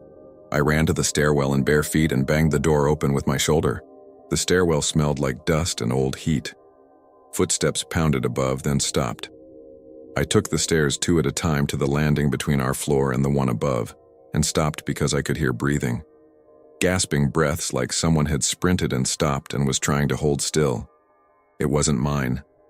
I looked up into the dark and saw nothing. There's a weird thing that happens when you know for a fact someone is there and your eyes won't show you. Your brain asks for tools you don't have. "Maya, call Vic," I yelled, and my voice sounded paper thin. A door opened down the hall behind me. Marco, shirtless, hair sticking up. "Dude?" he said. Something clattered above like a dropped phone skittering across concrete. I bolted up. The 3rd floor landing was empty. So was the 4th. The noise had been the metal wedge Vic had found before. It lay on the landing on its side like it had been thrown. I forgot to be scared and just got angry. I shouted, "Hey!" like a moron into a stairwell. It echoed back, "Hey!" in a tone I didn't recognize. Vic came pounding up the stairs. A minute later, with a flashlight and his keys clanking like a chain, he looked at the wedge and swore. He went to the roof door and tested it. It was locked. He scanned his fob and opened it. The night air was cold enough to slap. We stepped out. You know that strange, flat, quiet rooftops have at 3 in the morning? The hum of distant traffic, the thin, high whistle of wind through vents. No one was up there. We checked 317 again by force of habit. It was empty, cleaner than before. The folding chair was gone. The piece of paper on the wall was gone. The dust footprints were gone, like someone had come with a wet mop. I should have felt relieved. I felt like I was losing. We didn't sleep in our apartment after that. Rena offered us a guest unit on the 1st floor where she could see the door from the office. We took it. I wanted to move out completely, but life doesn't turn that fast. You still have jobs. You still have leases. People who haven't been in your hallway at 3 in the morning don't understand the way a door can become a threat. The police came back on Monday afternoon and told us they'd found prints on the laptop, partial and messy. The iPhone was wiped before they could pull much. The key fob we'd found matched a series that went missing from the maintenance office last year and had never been accounted for. Someone had probably copied the RFID and thrown the original away. The officer told us this like he was telling us about the weather. When I asked about the photo of our bedroom door, he said it was too dark and grainy to tell anything. Maybe it was taken earlier in the day. Maybe it wasn't even our door. I didn't argue because I didn't have energy to fight with the version of reality he needed to deal with 60 calls a day. We changed our locks. We put a dowel in the sliding window. Marco helped me install a little alarm on the door that chimes whenever it opens. Every noise had me sitting up. I learned how the building breathes at all hours. Trash chute at 9 p.m., hot water cycles at 11:30, a truck every morning at 4. I told myself I could catalog it all and take comfort in it. That if I could map it, I wouldn't be scared. It almost worked until 2 nights later when my phone, which I had turned off out of pure superstition, somehow turned itself on and vibrated against the dresser at exactly 3:17 a.m. I know how crazy that sounds. I know phones don't do that, but it did. The Apple logo lit the dark like a tiny moon. When it finished booting, I had one new message. No app icon, just the default messages one, green. The number was different again, a new one with a different area code, but the last 4 digits were still 317. The message was a location pin. Not a live location this time. A static dropped pin. The label under it said one word: laundry. Our building's laundry room is in the basement. It smells like soap and damp lint. It's always a couple degrees, cooler than the lobby and a couple degrees warmer than hell. I didn't want to go down there. Obviously, I went down there. The elevator hummed like it always does, a tired old promise. The basement hall has that hollow echo that makes your steps sound like someone else is walking with you. I told myself to keep breathing. I held my phone up like a flashlight and it was still too dim. The laundry room light flickered on with a bang when I hit the switch. The room was empty. 6 washers, 6 dryers, a vending machine full of detergent. The pin on my phone was centered on the back wall near the folding table. There was nothing there. Almost nothing. When I stepped closer, I saw blue painter's tape again, low on the wall, sticking out from the baseboard like a little flag. I peeled it back. Something thin had been slid into the crack between the wall and the baseboard. I tugged it out. It was a strip of glossy photo paper. Not a full photo, a skinny cut piece like someone had fed a picture into a paper cutter and taken one slice. The strip showed a sliver of our bedroom again, just enough to see the edge of the dresser and the corner where the baseboard meets the wall, and something else. A hand. Not mine. Not Maya's. Small, jagged fingernails. The hand rested flat on the floorboards just inside the door, like someone had lain there for a long time waiting, and took photos through the crack. I put the photo, stripped back into the wall, pressed the tape flat and backed away. Not because that was smart, because I didn't know what else to do, and the animal part of my brain didn't want to disturb the ritual any more than I already had. We moved out Friday. Rena didn't argue. She let us break the lease without a fight. She made it sound like she was doing us a favor, but I think she wanted to not have to see our faces in the lobby. Moving trucks at dawn, friends carrying boxes, Marco hugging us in the parking lot like we were going off to war, Vic taking my key and nodding once. I left him the door wedge because it felt like it meant something to him. He laughed and tucked it into his jacket. The first night in the new place, we slept. We made ourselves sleep. We stacked boxes in front of the door even though we had new locks, new halls, new neighbors. At 3:17 a.m., I woke up to the sound of the upstairs neighbor flushing a toilet. My heart hammered because that's what bodies do when they're trained. Then my phone buzzed on the nightstand. I didn't want to look. I did. A number with the last 4 digits, 317 again. The message was 2 words. Kindly confirm. I didn't answer.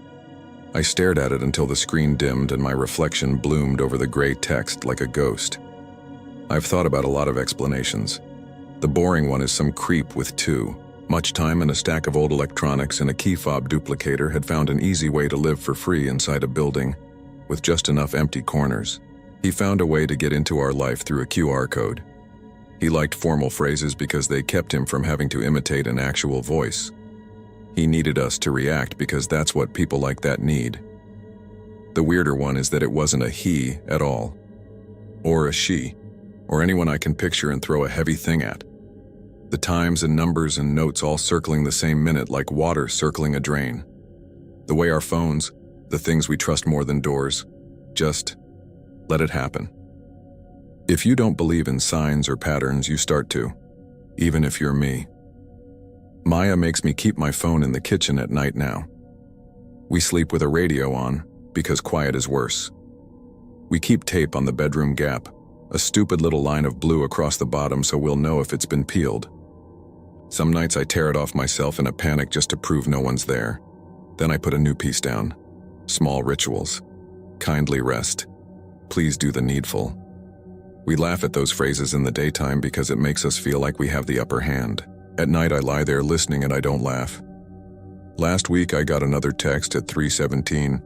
I let it sit there until morning. When I opened it, it was a photo again. Not our door, not our new place. A concrete hallway. A red exit sign reflected in a small square window. A blue strip of painter's tape on a baseboard. The caption said only, laundry. It wasn't our building's laundry room, but it might be yours. And if you ever get a message at 3:17 a.m. that sounds like an email from a boss you never had telling you to kindly confirm where you are, don't confirm. Don't answer. Don't go looking for the dot on the map. Because the part of me that still rationalizes thinks that's the only thing that kept us from opening the one door that mattered. And the part of me that listens for breathing in the stairwell is pretty sure the door is going to open by itself anyway.